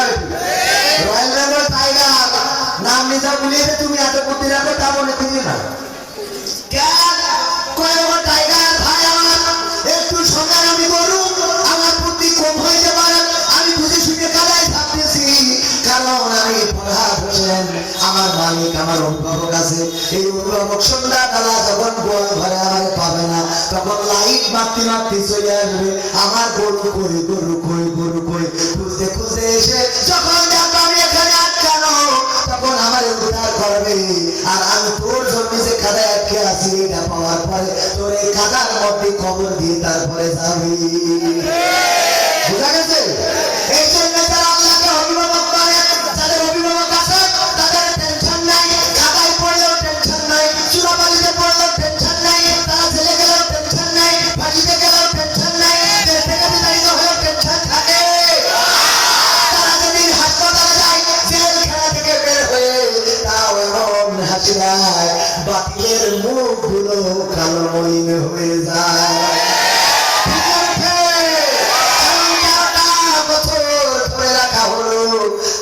আল্লাহর জন্য, কষ্টটা আল্লাহর জন্য, বেদনা আল্লাহর জন্য, দুঃখ আল্লাহর জন্য, জেলখানা আল্লাহর জন্য, নির্যাতন আল্লাহর জন্য, নিষ্পেষণ আল্লাহর জন্য, সবকিছু ওই ইব্রাহিম আলাইহিস সালামের মতো ইন্নী ওয়াজ্জাহতু ওয়াজহিয়া লিল্লাযী ফাতারাস সামাওয়াতি ওয়াল আরদ হানিফা ওয়া মা আনা মিনাল মুশরিকিন। শুধু তাই নয়, ওই বান্দাগুলো বলেছে ইন্না সালাতি ওয়া নুসুকি ওয়া মাহইয়ায়া ওয়া মামাতি লিল্লাহি রাব্বিল আলামিন। ওই বান্দাগুলো ঘোষণা করে দেয়, আল্লাহ আমার নামাজ, আমার কুরবানি, আমার জীবন, আমার মরণ সব তোমার জন্য দিয়ে দিলাম, এখন থেকে আমার যা হবে সেটা শুধু তোমারই হিসেবে, আমার কিছু না। কথা কি বোঝা গেছে? অভিভাবক হিসেবে তাহলে কাকে পেতে চাই? আল্লাহ ছাড়া আমরা কোনো অভিভাবক মানি, কারণ অন্যান্য অভিভাবকরা হলো ক্ষণস্থায়ী, কেউ চিরস্থায়ী না। আর আমার আল্লাহ হলেন চিরস্থায়ী, উনি চিরঞ্জীব, উনি আছেন, উনি ছিলেন, উনি থাকবেন। আমার কষ্ট উনি জানেন, আমার সুখের খবর উনি জানেন, আমার পিছনের ঘটনা উনি জানেন, আমার সামনে কি ঘটবে তাও জানেন। আল্লাহ জানেন না? জানেন না? আল্লাহ রাব্বুল আলামিন যদি চান কাউকে অঢেল রিজিক দান করেন, আবার যদি চান কাউকে আবার এই তারা আপনারা কাছে ভিডিও মাটি পড়ে উঠাতে পারি না, এখন মাইক কাটায় এখানে করে দুটো জোড়ে একসাথে মানুষ করলে কোনটা? আচ্ছা বলে এটি বলি আল্লাহুম্মা সাল্লি আলা সাইয়্যিদিনা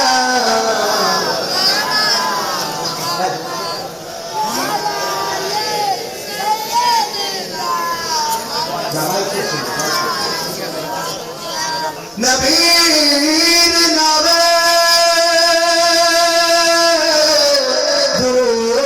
দুরূদ শরীফ পড়িবে যে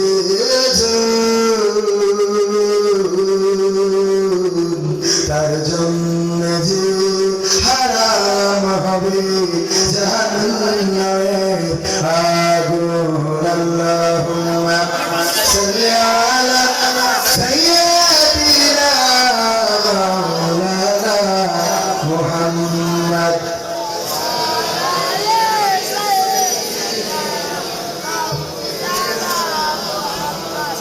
এই মাহফিল থেকে স্পষ্ট করে বলে দিতে চাই, শাহেদ আকরামুজ্জামানকে বলেছি, আপনি শুনে নেন, আপনি মুসলমান কিনা আমরা সন্দেহ পোষণ করি, কারণ আপনি এমন একটা বিষয়ের সাথে এমন একটা বিষয়ের তুলনা করেছেন, বলার জন্য আরো অনেক কিছু ছিল না। আপনি যদি বলতেন দেখেন যারা বেদাত করে এই নামাজ পড়ার থেকে না পড়া ভালো, বলতে পারতেন। যদি বলতেন এই নামাজ পড়ার থেকে কোমল মুড়ি দিয়ে শুয়ে থাকা ভালো, তাও বলতে পারতেন। যদি আপনি বলতেন এই নামাজ না পড়ে স্ত্রীর সাথে সময় কাটানো ভালো, তাও মনে কিছু নিতাম না, কারণ স্ত্রীর সাথে সময় কাটানো হালাল না হারাম? হালাল। সুতরাং এটাতেও সমস্যা নাই। কিন্তু আপনি এই সমাজের সবচেয়ে নিকৃষ্টতম জায়গা, সমাজ যেটাকে ঘৃণার চোখে শুরু দেখে না, বরং ওখানে যারা থাকে তারা দুনিয়ার পাত্র শুধু নয়, বরং জাহান্নামের কীটগুলো সেখানে অবস্থান করে। আর ওই সাথে যারা সম্পর্ক রাখে তারাও জাহান্নামের কীট, বলেন ঠিক কিনা? সুতরাং আপনি একটা নামাজকে, ইবাদত বন্দেগীকারীকে, যে ইবাদতটা হাদিস দিয়ে প্রমাণিত, আল্লাহর নবীর স্ত্রী বিবি আয়েশা রাদিয়াল্লাহু তাআলা একদিন উঠে চিন্তা করলেন যে আজকে ও ঘুম থেকে চাঁদা পেয়ে দেখেন রাসূল পাশে নাই, রাসূল পাশে নাই। চিন্তা করলেন হয়তো মসজিদে নববীতে আছে, ছুটে গেলেন মসজিদে নববী। চিন্তা করলেন বড় বিবিদের ঘরে হয়তো আছে, খুঁজলেন কিন্তু পাইলেন না। মনে করলেন হয়তো মসজিদে নববীতে আছে, পাইলেন না। পরে দেখলেন মসজিদে নববীর পাশে জান্নাতুল বাকি আছে না নেই? জান্নাতুল বাকি যারা হয়ে গেছেন তারা জানেন মসজিদে নববী থেকে একটু দূরে, সামান্য দূরে নয়, একই চত্বর। আর এখন তো একটু পাঁচিল দিয়ে ঘেরা হয়েছে, আগে ছিল মুক্ত। আল্লাহর নবী, আল্লাহর তখনকার জ্যোৎস্না রাত, চাঁদনি রাত, নিস্তি সাবান কি মধ্যম সাবান মাসে মধ্যম রাজু, তো এটা কি চাঁদনি রাত, ফুল চাঁদনি, ফুল চাঁদনি রাতে আল্লাহ রাসূল একদিন চাঁদের রাতে আয়েশা রাদিয়াল্লাহু তাআলা তাকে বললেন, আয়েশা চলো আমরা একটু দৌড়াই। কোথায় দৌড়াবো? ওই যে দূরে টিলা দেখা যায়, ওই টিলা পর্যন্ত আমরা দৌড়াবো। আমরা দৌড় দিয়ে দেখবো কে ফার্স্ট হইতে পারে, কে আগে যাইতে পারে। কে ফার্স্ট হইতে পারে, কে আগে যাইতে পারে। আল্লাহ রাসূল বললেন নাও দাও তো 1 2 3 দৌড় দিয়েছে। আম্মা আয়েশা রাদিয়াল্লাহু তাআলা আমার ছিল অল্প দৌড়ায় ফায়ার হয়ে গেল। আম্মা আয়েশা খুব আনন্দিত পুলকিত হলেন, বললেন ও মুহাম্মদ, ও আমার স্বামী, আমি আপনাকে হারিয়ে দিলাম, আপনি কিন্তু হেরে গেছেন, গোল একখান দিন দিয়েছি। আল্লাহর নবী বললেন টেনশন করার কিছু নেই, আমার একদিন দেখা যাবে। পরবর্তীতে আমার একদিন ডাকলেন, ডেকে বললেন আয়েশা চলো আজকে চলতে আমার যে একটু দৌড় দিলেন, ওই দিন আল্লাহর নবী জিতে গেলেন। আম্মা আয়েশা মাথা নিচু করে দাঁড়িয়ে রইলেন। আল্লাহ রাসূল বললেন আয়েশা তুমি মন খারাপ করো না, আগের দিন তুমি আমার একটা পোল দিছিলে, আজকে ডুলা পুরি দিলাম। সুবহানাল্লাহ। আর এখনকার স্বামীরে বোনের সাথে সুন্দর করে কথা বলে না, কিন্তু ভাবির পায়ে একটু দৌড় প্রতিযোগিতা করে। ঠিক আছে ভাবির সাথে হুজুর আপনি বোর সাথে দৌড়াতে বলেন না, যদি বলেন ভাবির সাথে পাল্লা দেবো পাকা মতো থাকে, আছে না নাই? ওরে বউ আমার যেমন তেমন, স্বামী আমার মনের মতো, গান আছে না নাই? আমার বউরাও বানাইছে স্বামী আমার যেমন তেমন, দাঁড়ায় আমার মনের মতো তোরে। এই যে আমরা নাউজুবিল্লাহ, এই সারাদিন সিরিয়াল দেখে, এই সারাদিন 4টা বাজে বসে চারটা কাপড় দেখে, তবে ওখানে তো বাকি জিনিস দেখো। ঠিক আছে তুমি সারাদিন বিড়ি খাওয়া, অনেকেই বলে হুজুর আমার বড় কিন্তু দোয়া করে দেন যেন আবু হেদায়েত দান করে। কেন কয় আমার স্ত্রী আমার কথা শোনে না, আমার মত মতো চলে না, এই করে না তাই করে না, আমার স্ত্রীর যেন হেদায়েত হয়ে যায় সেই দোয়া করে দেন। আমি বলি তুমি কি নামাজ পড়ো 5 ওয়াক্ত কয় না, বলি টাইম পাই বললাম তা তোমার যখন হেদায়েত হইল ওর হেদায়েত করো কি? ঠিক না ঠিক? হেদায়েত আগে হওয়া দরকার। সারাদিন চায়ের দোকানে বসে বিড়ি টানবেন, বিড়ি খেয়ে খেয়ে মাঝে মাঝে অনেকেই আছে আমারও ভক্ত, ওরা আমার মাইন্ড করবেন না, খুব ভালোবাসে, এসে বলে হুজুর আমি আপনার ভক্তকে সেলফি তুলবো। এই কথা বলার মধ্যে ভকাত ফিরি যে আমি আর বলি ওই বন্ধু যে ফের ওই সহ্য করা কষ্ট হয়ে যায়, তারপরে তো ভক্ত একটু সহ্য করি যে একটু বলি ভাই, কারণ ভিডিও দেখলে আমাদের তো পয়সা হয়। আমাদের ছাড় বললাম তারা চাষি চাষা ছিল সমবয়সী, কিছু চাষাও থাকে বন্ধুর মতো, থাকে না থাকে না, সমবয়সী চাষা অভিযোগ করেছে তোর চাষি আমাকে একটু কিস করতে দেয় না, আমি বাংলাটা বললাম ইংরেজিটা বুঝে নেন, বাচ্চা কিস করতে দেয় না, তুই যদি পারিস তো চাষিরা তুই বলছেন সমস্যাটা কোন জায়গায়। জিজ্ঞেস করেছে চাষি, চাষা অভিযোগ করলো তুমি নাকি টুপি, বলছে তোমার চাষা ওই বিড়ি খেয়ে খেয়ে মুখ এত বন্ধ করেছে যে ওর বাসার কাছে মুখ নিয়ে যাবে না, মুখের কাছে না। এরকম আছে না? এই জাতীয় যদি থাকেন বাইরে খরচ করে বাড়িওয়ালার খরচ দিয়ে না, ওইটা একটু ছাড়ে, ওইটা থেকে ভালো হয়ে যান, টাকা সেভাবে, সন্তান সেভাবে, স্ত্রীরাও ভালো ভাববে যে না আমার স্বামী ঠিক আছে, কিন্তু আপনার মুখ দিয়ে সুসব পুরাই খাওয়া তো বন্ধ হয় না, আপনি পুরাই খান। ঠিক আছে ঠিক এই কাজগুলো করে। আর ওয়াজ শুনে এক স্বামী পড়ার ওয়াজ শুনেছে স্ত্রী যদি নামাজ না পড়ে তাহলে স্বামী যদি স্ত্রী যদি নামাজ না পড়ে স্বামী জাহান্নামে যাবে। এই ওয়াজ শুনে বাড়ি থেকে পড়বো আছে ওর নামাজ পড়তে কেন বছর হুজুর বললো বড় যদি নামাজ না পড়ে স্বামী জাহান্নামে যাবে। অসুখে কি মানে তোর বিয়ে করে নিয়ে আসলাম আমি আর তোর জন্য জাহান্নামে যাবো তুই কি মনে করিস? অসুবিধা কি মানে? অসুবিধা কি? আরে বাবা অসুবিধা কি আমার বলে কি তুই যদি নামাজ না পড়িস তাহলে জাহান্নামে যাবো অসুবিধা না? তোমার তুমি তো নামাজ পড়বে বস আমার জন্য আমি জাহান্নামে যাবো তোর জন্য আমার জন্য আমি যাই অসুবিধা নেই কিন্তু তোর জন্য তো আমি জাহান্নামে যাবো বস কাল থেকে পড়বা তুমি করি না খাইতে এখন শিখিরা হিসাবে এক কি ছিল আরে নামাজ পড়ে কাল বেরিয়ে তারপরে তোর বিরাট আছে উঠাই স্মৃতি উজু করাই নিয়েছে নিয়ে স্মৃতি বউ খাইতে ফলো এখন তারপর খেতে আমার কি পড়বো কোন চূড়া দু কয়টা চিন্তা কয়টা মাসে যাই যাই পড়া সে রাত্রি উঠাই উজু করে যাই পর টাকা মারা যাচ্ছে স্মৃতি বলো এখন না হলে তুমি সামনে দাঁড়াও বিশালে দাঁড়াচ্ছি বাসে ওরা করে কালকে তো পৌঁছে নেই ওইকে সামল করা আসে না নিজে জানে না নিজে মানে না আবার স্ত্রীর তাপসীরা বিয়া ভাবে স্ত্রীকে তাপসীরা বিয়া বানাইতে চায় ও আমার স্বামীরা ও আমার ভাইরা হবে না ও আমার বাবাজিরা হবে না যতক্ষণ পর্যন্ত না আপনি নামাজি হবেন আজান হয়ে যাবেন মুয়াজ্জিন বলবেন সালাতু খায়রুম মিনান নাওম যখন বলবো আপনি মসজিদে চলে যাবেন ঘুম থেকে উঠবেন ওষুধ করবেন মসজিদে যাবেন আপনি মসজিদ থেকে এসে দেখবেন আপনার স্ত্রীও যায় নামাজের পাটিতে বসে হয় নামাজে না হয় কোরআনে তেলাওয়াতে ব্যস্ত আছি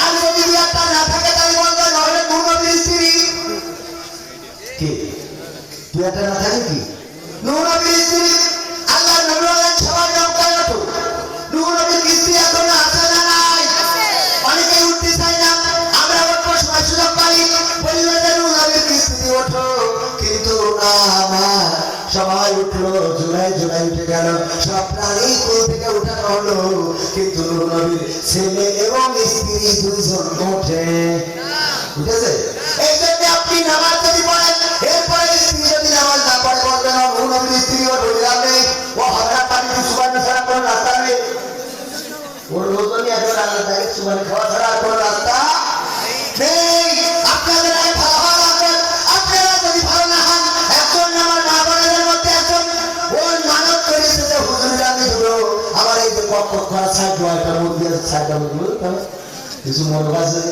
এই মুসলমান দেখছি ওরা আমি বড় ভাই এটা করবেন না ওদের তো সকাল থাকি বলে তো এই যে ধরেন মরবে করেছে করার পর বড় হয়েছে ওটা হুজুরের খাওয়াবে এখন হুজুরের খাওয়া দিয়েছে হুজুর বলতেছে আপনি কি নামাজ পড়েন বলছেন না বলছেন বেনামাজির বাড়ি কোনোদিন খাইলে খাবো না স্ত্রী যে বলছে স্ত্রী গো হুজুর তো আকাটা মার খাও বেনামাজির বাড়ি খাবে না তখন তার জন্য নামাজ পড়বো আমাদের তো হবে না বলতে পারি আমি তো মানব করেছি মরক যদি বলি না আল্লাহর কাছে কি জবাব দেবো বলতে কি হবে আমাদের করবো কি তুমি যে কোনো ভাবে তুমি হুজুরের রাজি করাও কথা আমি শুনেছি হাদিসে আপনারা নাকি আছে যে বোতলের নিচে কথা খাওয়া যায় হাদিসে আমপাড়ায় কি গেছে ওটা তো কিতাবে মানে অসুবিধা দেয় কিতাবে আছে কোন কিতাবে ফরহাদ হোসেন বলেছিল কে বলেছিল খাজা বাবা বলেছিল এটা হলো কিতাবে আছে ও আমার ভাইরা এটা কিতাবে আছে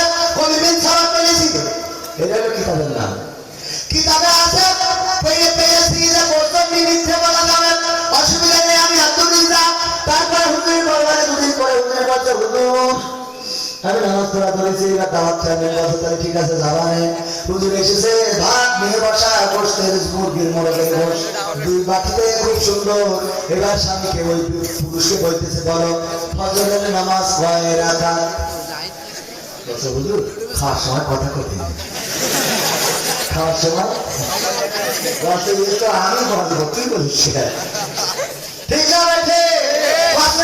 দোকানে গেলাম যাওয়ার পর বললাম ফেরত লাগিয়ে দেন কোটি টাকা বাসনে নকল আরে নাশন জানে কে অর্থে কি কোটি টাকা পায় নাকি ও দিদি দেখে হঠাৎ করে দুজন মহিলা এসে হাজির এসে বলতেছে ভাই চিনতে পারছে বলে হ্যাঁ বলে আপনি সেই মালয়েশিয়া থেকে আমাকে আঙ্গুল ভাই বউ না হ্যাঁ আজ অনেকদিন পরে না কেবল টাকা পাঠাইলে উঠে নিয়ে তাহলে আপনার দোকানে চলে গেছি কথা বুঝুন সরে দান আর বলছি সরে যাবো তা ফেরান লাগিয়ে দেবেন না কথা বুঝুন আপনার মুখে তো সব দাঁড়ি বা আপনার লাগে তারপর দাঁড়ি নাই আমার উঠেছে আমার ভোটকার উঠি আমার বোন মাখাবা না রান্না হয় খাওয়া নেই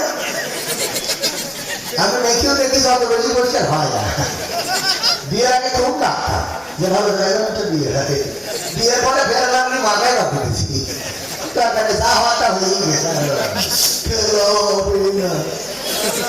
হ্যাঁ আমার ভাই কি বিয়ের আগে একটু ভাব আসে না মানুষ ভাই আছি এটা আপনার ওর বয়স পার করতে আছে এটা সিলি ফ্যাশন ফ্যাশন তবে ওই যে কুর্তা কাটিং মাটি কিনি আমার এটা মনে করি এখন কুর্তা কাটিং এর ঘুরে আসা ওগুলো ছিল না আমাদের সময় এইগুলো যারা দেয় চুল ধরি দেখা পেত আকাশ টাকা তো এই যে অবস্থা এগুলো যুবকেরা এই জাতীয় শার্ট দেওয়া যাবে না এই জাতীয় শার্ট কাটিং মাটি ভদ্রতা কাটিং দিয়ে রাখবেন ওইটাই সুন্দর ঠিক না বেটি ও আমার ভাইরা এরপর আমি বললাম দেন তাড়াতাড়ি যত হুজুরটা একটু সরিয়ে যাবেন মেহমানসি কাজ যদি ঘেঁষা লাগে গুণা হবে আমি বলতে বলে বাবা আমি হুজুর হাদিস বলো না বলে তুমি কসমেটিক দোকানতে আমার ফটো রাখতেছি এরকম ফটো লোক আছে না তো এখন ওই যে বলছে যে ধরেন আমি ফটোরে ফলো দেওয়ার 6 টাকা আমি না শুনে খাবো না বলতে হুজুর খাওয়ার সময় কথা বলতে খাওয়ার সময় কথা বলতে নেই আমি জানি বলা যাবে কি যাবে না আমার গুণা হয় এবারে বলে রাখবো বলছে হুজুর খেলেন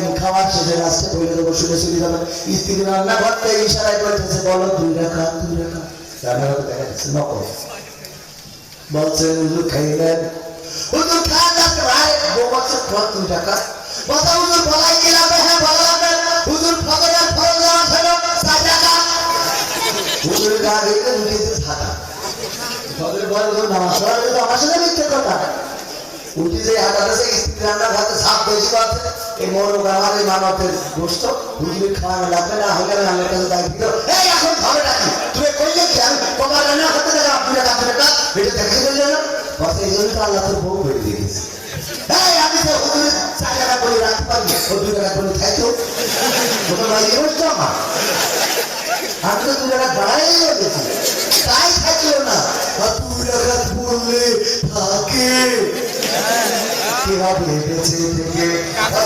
বিশ্বাসীকে যদি না করতে পারি শোষণ বিহীন সমাজটাকে কিভাবে বেঁচে থেকে কি হবে ছাত্র খেতে চুমু খেয়ে সনদ খানা খানা যদি হয় বিদ্যালয়টা প্রতি তাদের রাস্তা খানা কি হবে ছাত্র খেতে চুমু খেয়ে সনদ খানা খানা যদি হয় বিদ্যালয়টা শরীর ভাবে রাস্তা খানা ভালো ছেড়ে যাওয়ায় ভালো ছেড়ে মরাই ভালো ছেড়ে যাওয়ায় ভালো ভালো কিভাবে ধোকা দিয়ে বিবেকটাকে কিভাবে ধোকা দিয়ে বিবেকটাকে কিভাবে বেঁচে থেকে অযথা বিশ্বাসীকে যদি না করতে পারি শোষণবিহীন সমাজটাকে কিভাবে বেঁচে থেকে কিভাবে যুবক নামের কথা হয়ে এই ধরাতে সেখানে মা বোনেরা ধর্ষিতা হয় দিয়ে রাখি কিভাবে যুবক নামের কথা হয়ে এই ধরাতে সেখানে মা বোনেরা ধর্ষিতা হয় দিনে রাতে যৌবনের সার্থকতা বুঝিবে সকল ব্যথা যৌবনের সার্থকতা বুঝিবে সকল ব্যথা পারজন বলি দিতে মানুষ রূপী পশুটাকে পারজন বলি দিতে মানুষ রূপী পশুটাকে কিভাবে বেঁচে থেকে অযথা বিশ্বাসীকে যদি না করতে পারি শোষণবিহীন সমাজটাকে কিভাবে বেঁচে থেকে কি হবে লেখালেখি কলমবাজির এই মহা সমাজের আসল চিত্র যদি না যাই তুলে ধরা কি হবে টিভি চ্যানেল সাংবাদিকের এই ক্যামেরা সমাজের আসল চিত্র যদি না যাই ভিডিও করা যদি ওই ঘুষের বলে কলমটা উল্টো চলে যদি ওই হ্যালো বলে ক্যামেরা উল্টো বলে তবে কি যাবে রোখা দুর্নীতিকে যাবে তবে কি যাবে রোখা দুর্নীতিকে কি হবে বেঁচে থেকে অযথা বিশ্বাসীকে যদি না করতে পারি শোষণবিহীন সমাজটাকে কি হবে বেঁচে থেকে কি হবে নামাজি রোজা ইমানদারির ভয় করে কোরআনের কর্মীগুলো থাকে যদি কারাগারে আছে না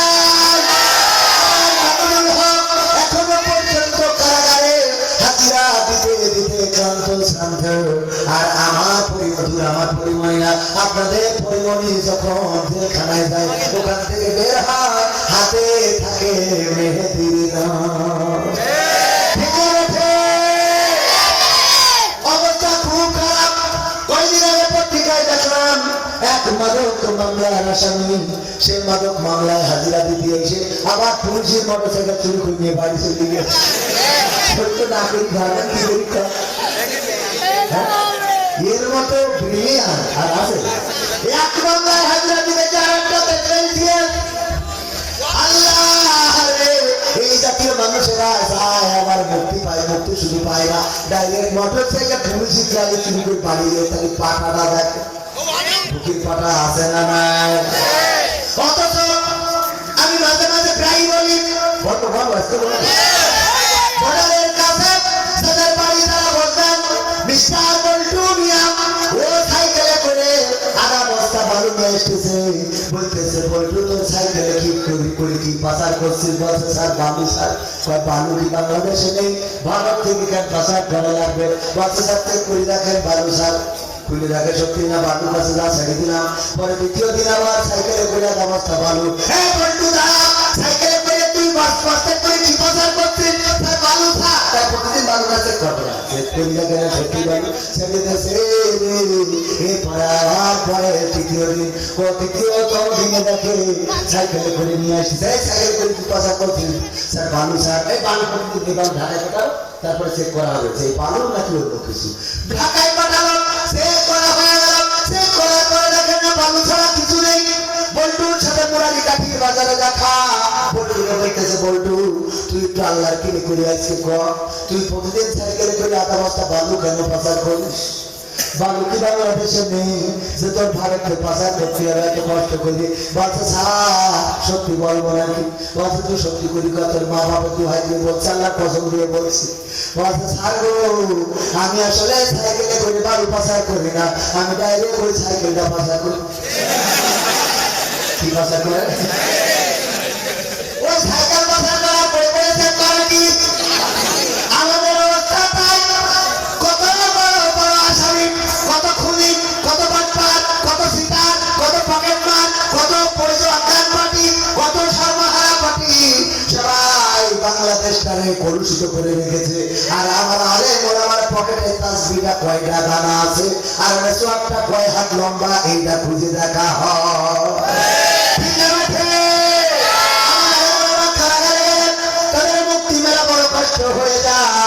অথচ বাংলাদেশ থেকে আমার টাইপারা কোটপাড়া মানুষেরা যখন সরকারের টাকাগুলো নিয়ে যায় সুইজারল্যান্ডের সুইস ব্যাংকে অথবা কানাডার বেগম পাড়ায় কিংবা লন্ডনের সিলেটি পাড়ায় অথবা আমেরিকার বাইডেনের হোয়াইট হাউসের পাশে এদেরকে ধরার মতো দেখার মতো কেমন মানুষ পাওয়া যায়? তবে একটা বিষয় মাথায় রাখবেন, সবাই খারাপ না, আবার সব কিছু খারাপ না। অনেকে আমলিগ মানে খারাপ, পুলিশ মানে খারাপ, বিডিআর মানে খারাপ, বিজেপি মানে খারাপ, জামাত মানে খারাপ, কম মানে খারাপ, মাঝখানে মানে যে যেটা ভালো মনে করে ওর বাইরে সবাই কি মনে করে? খারাপ খারাপ মনে করে যাবে। আমার প্রশাসনের ভাইরা অনেক ভালো মানুষ। দেখেন পূজা হচ্ছে মাইক চালাইতে গেছে, আমাদের মালিক মাইক চালাইতে গেছে ও দু একদিন বন্ধ করে, কিন্তু ওরা ভাইদের দোষ না। ভাইদের উপর থেকে মাঝে মাঝে যখন আসে তখন বন্ধ করা লাগে না লাগে না। আমার কিচেন থেকেও কাটি করার লোক আছে না নাই? এই কি বলে ফরহাদ ভাই, আমাদের ফরহাদ হোসেন ভাই বলে তোরা মাহফিল কর, আমি আমার পক্ষ থেকে 5,000 টাকা দিলাম। আর ফোন করি বলে স্যার একটু দেখে দেখে মেরে আওয়াজ দিল, সব মারি মারা আছে না মানে আপনি এখানে দেয় আর ওখানে কাটি দেয়, আছে না নাই? প্রশাসন ভাইদের দোষী করার কোনো দরকার নেই, ভাইরা অনেক ভালো কাজ করে। একবার একজন বেলুনি করে মানে ওই ব্যাটারি ভ্যানের ব্যাটারি আছে না, এই ব্যাটারি চার্জ পাইলে নষ্ট হয়ে গেছে, ব্যাটারি পাল্টাতে হবে তো টাকা 5 টাকা কোনো লাগে, টাকা আমি কেটে দাঁড়িয়ে তাও কেউ দিই। তো পরে চিন্তা করলো বাঙালি বেশি পালাম না, মসজিদে কেটে দেওয়া তাও গেল না, কেউ আমার লোনও দেবে না, তাহলে আল্লাহর কাছে চিঠি লিখবো। তো যে বেলুনি করি আল্লাহর কাছে চিঠি লিখে একটা চিঠি লিখে ওই বেলুনি করে ব্যাংকে ছেড়ে দেয় যে আল্লাহর কাছে পৌঁছাক, আল্লাহর কাছে লিখে আল্লাহ 40,000 টাকা লাগবে ইতি আবুল বলি। ওখানে নিজে পাঠা যায়, ওই যে পাশে ছিল থানা, সেইখানে থানায় পড়ে। ওই যেই উড়ে যায় ওর পাশে বাতাসে যেই গাছে আটকে থানায় পড়ে। তো পুলিশরা কয়েকদিন দেখে ওই দিনকার এই আল্লাহ 40,000 টাকা দরকার, ঢাকা ব্যাটারি পাল্টা তুমি আমার একটা ব্যবস্থা করে দাও, ইতি আগুন ফকির। তো এই দেখে ওই পুলিশরা চিন্তা করলো আমাদের একটা কিছু করা দরকার, মানুষ প্রতিদিন আলাদা কাছে চিঠি লাগে। তো বললো সবাই এক কাজ করা, কিছু কিছু চা বাসা দিয়ে দেখি এই লোকটাকে একটু হেল্প করা যায় কিনা। তো সবাই চা বানিয়েছে, টাকা উঠিয়েছে 20,000, কয় হাজার নিয়ে গেছে আবুল ফকিরের বাড়ি। যে বলছে যে আবুল ফকির সাহেব, আমরা এসেছি থানা থেকে, তোমার খুব কষ্ট, আল্লাহর কাছে চিঠি লেখো, আল্লাহ 40,000 টাকার ব্যবস্থা করে দাও। এই নাও, আমরা তোমার কাছে 20,000 টাকা দিয়ে গেলাম, আর 20,000 টাকা কষ্ট মষ্ট করে জোগাড় করে ভ্যানের ব্যাটারিটা পাল্টাই নিয়ে আনে। এবার চলে গেছে, ও আবার একটা চিঠি লিখে বেরোলে উড়াই দিয়েছে, সেটাও যে থানায় পড়েছে। ওইটা পুলিশরা পড়েছে, পুরো অজ্ঞান হয়ে যাওয়ার অবস্থা। ওখানে লিখা রয়েছে, ও আল্লাহ, আমি তোমার কাছে 40,000 টাকা চাইছি, তুমি পাঠাবা ঠিক আছে, কিন্তু পুলিশে কেন পাঠাই, ওরা তো 20,000 থাকি খেয়ে সহ্য করা যায়। পাঠাইছ তো 20,000 থাকে, 20,000 দিয়ে গেছে, তুমি ওরে দিয়ে কেন পাঠাই? মানে মানুষের ব্যাংখান কি একটা অবস্থা, অথচ এত কষ্ট করে টাকা উঠালো, উঠায় দেওয়ার চেষ্টা করলো। গরিবের পাশে দাঁড়ায় পুলিশ প্রশাসনের ভাইয়েরা, তাদেরকে কর্তৃপক্ষ মনে করবেন না, তারা আইনের সেবক, আইন যা বলে তাই করেন। আমার একজন পরিচিত, বলতে অত পরিচিত না, রাত্রে মাহফিল করে আসছি, গাড়িটা দাঁড় করালো, তারপরে দাঁড়ালাম, বললাম আমাকে চিনি, হ্যাঁ। তারপরে আস্তে আস্তে কথা হলো, হঠাৎ করে উনি ফোন বের করে একটা বিষয় আমাকে দেখাতে গেল, কিন্তু উনি যখন লক খুলেছে দেখি ইউটিউবে সাইডে শুনতেছে, মানে লক করে রেখেছে, ওই যে টিভি লক করে ওখানে পাওয়া যায় না, যে জায়গায় রেখেছে ওই জায়গায় পাওয়া যায় না, ওই জায়গায় পাওয়া যায়, সেই লক খুলেছে দেখি সাইডে। আমি বললাম দেখেন, আপনারা এই সাইডে শুনবেন, আর আমরা যখন তার পক্ষ নিয়ে কথা বলি তখন আপনারা বলেন যে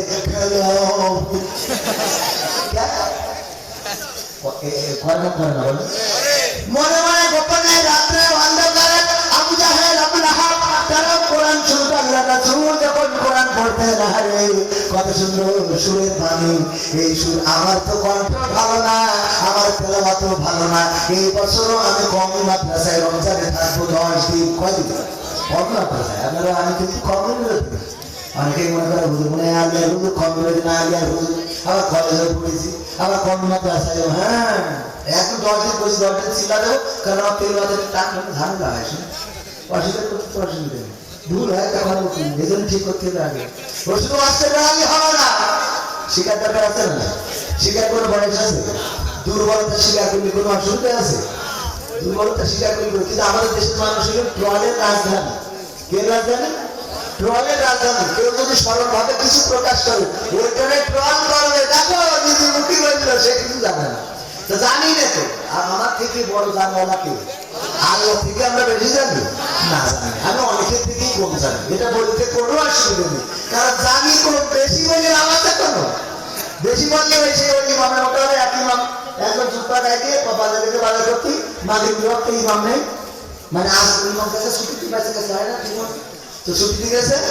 যাওয়ার পরে ইমাম সাহেব জহরের আসর পড়াই দিয়েছে, যে আমার পড়াতে ভাই পড়াই দিয়েছে, কারণ তার জহরের আসরে একটু চিন্তা করলে হয়, অসুবিধা নেই। কিন্তু মাগরিবের সময় মাসে না, আমি সামনে দাঁড়ানো পাবো, তুলে কেউ সামনে দাঁড়াতে চাই না, আমি যাবো কি, আমার সুরা ফাটিয়াটা পড়, মানে এখানে ফেরেস্তা তো দৌড় দিয়ে দিবেন, ছয়টা নেই, এরকম আছে না?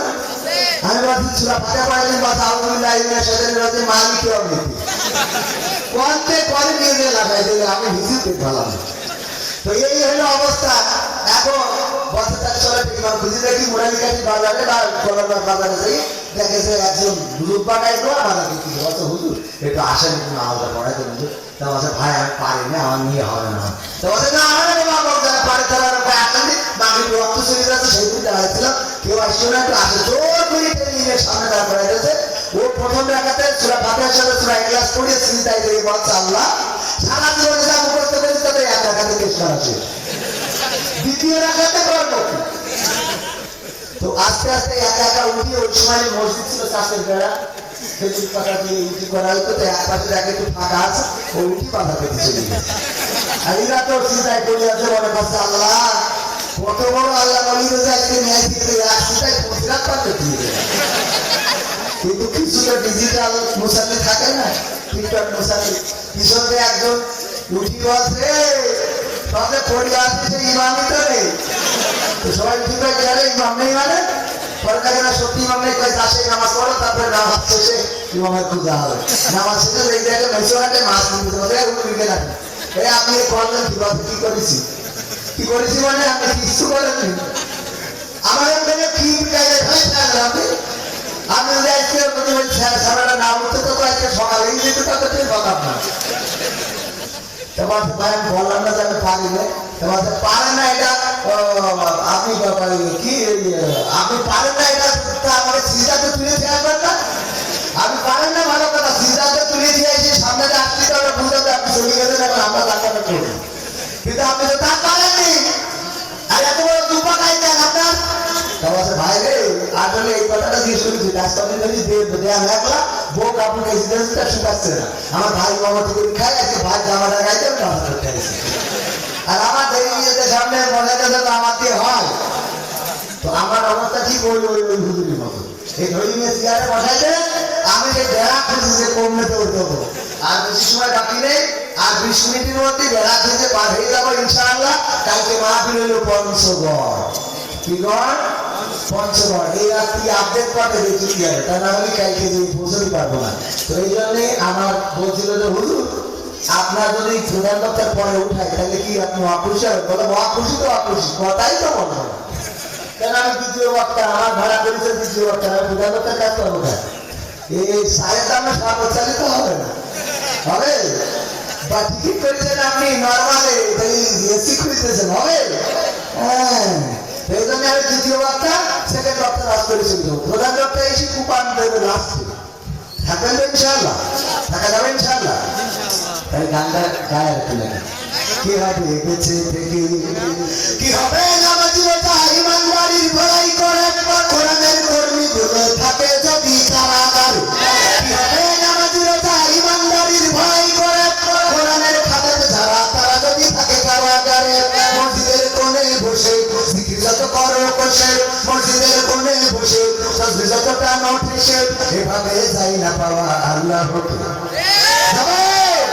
এভাবে যায় না পাওয়া আল্লাহকে, কি হবে বেঁচে থেকে অযথা বিদ্যা শিখে যদি না করতে পারি শোষণবিহীন সমাজটাকে, কি হবে বেঁচে থেকে, কি হবে আলেম হয়ে ইমাম সেজে মসজিদেতে পারো যদি সত্য কথা উচ্চ স্বরে না বলিতে, কি হবে আলেম হয়ে ইমাম সেজে সমাজেতে পারো যদি সত্য কথা উচ্চ স্বরে না বলিতে, স্যাক্রিফাই করো যদি ছেড়ে দাও ইমামতি, স্যাক্রিফাই করো যদি ছেড়ে দাও ইমামতি, কি হবে ধোঁকা দিয়ে আল্লাহকে, কি হবে ধোঁকা দিয়ে আল্লাহকে, কি হবে বেঁচে থেকে অযথা বিদ্যা শিখে যদি না করতে পারি শোষণবিহীন সমাজটাকে, কি হবে বেঁচে থেকে, কি হবে নেতা হয়ে জনবলে ঘাট ফুলিয়ে কোরআন গরম দেখে যদি থাকো ঘরে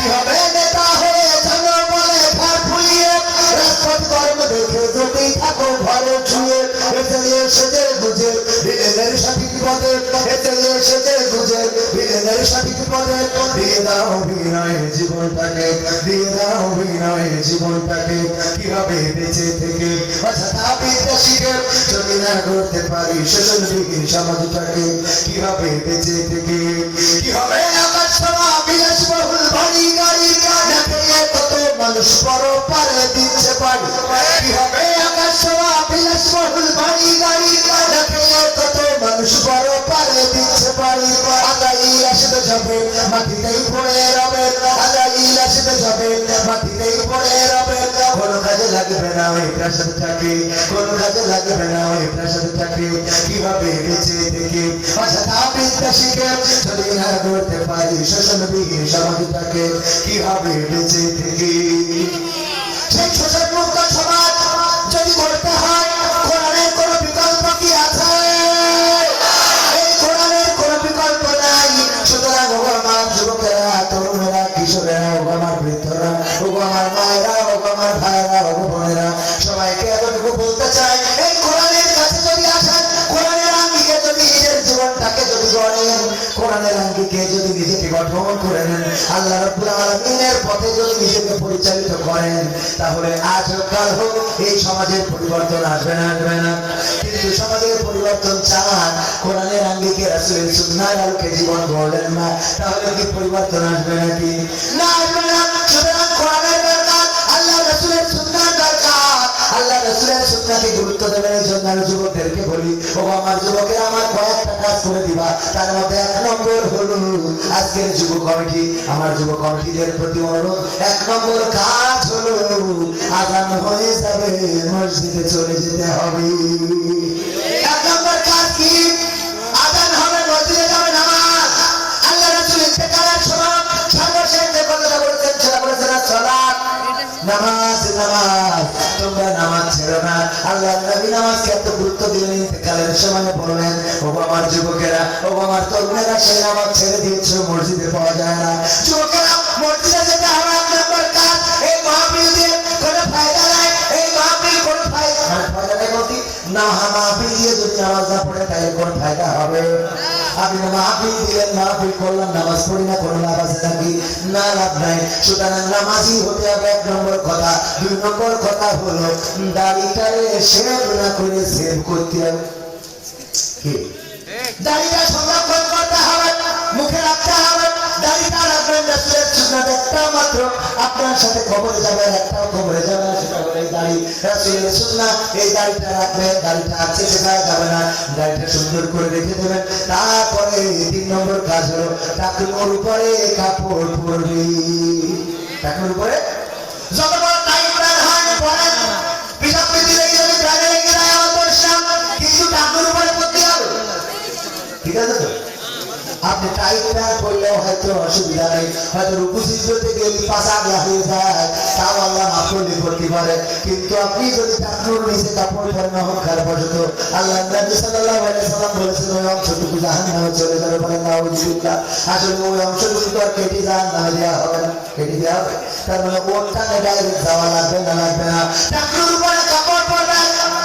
4 নম্বর, ফোন থেকে ফ্রি ফায়ার, পাবজি সহ যত ডিজিটাল খেলার অ্যাপস আছে, ডিজিটাল করে মারো, উস্কা মারে না, উস্কে মারে না, এইগুলো করা যাবে।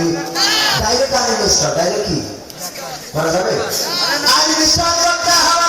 এই অ্যাপসগুলো যাদের ফোনে আছে এরা মানসিক বিকারগ্রস্ত, ঠিক আছে? মানসিক বিকারগ্রস্ত। এই জন্য আমি লোকদেরকে মাঝে মাঝে বলি, আজকালকে ছেলেরা বই নিয়ে আর বসে না, ও বাবা গুগলে সার্চ করিয়া পড়ি।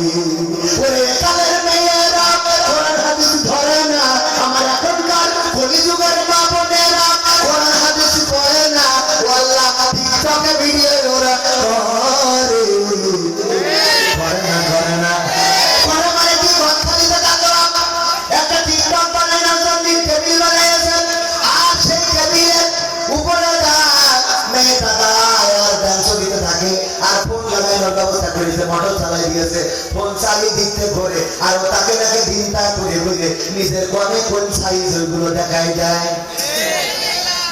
আপনার তো চোখের সামনে পড়িয়ে না পড়েন? আমার অনেকেই বলেন যে হুজুর খালি সব আপনার চোখের সামনে পড়ে।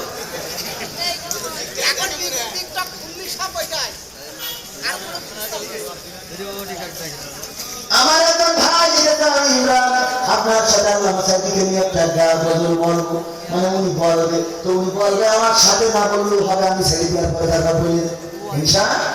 ও আমার ভাইরা, এই টিকটক ভিডিও বুরকা ওয়ালাইয়া, আর এখন প্রেম করার জন্য বুরকা পড়ে যায়। সুবহানাল্লাহ, আলহামদুলিল্লাহ। কি হবে? মানে আমি তো আগে বলেছি, কোনটা কোনটা ভুল করে বলে ফেলি, এটা মনে কিছু করবে না।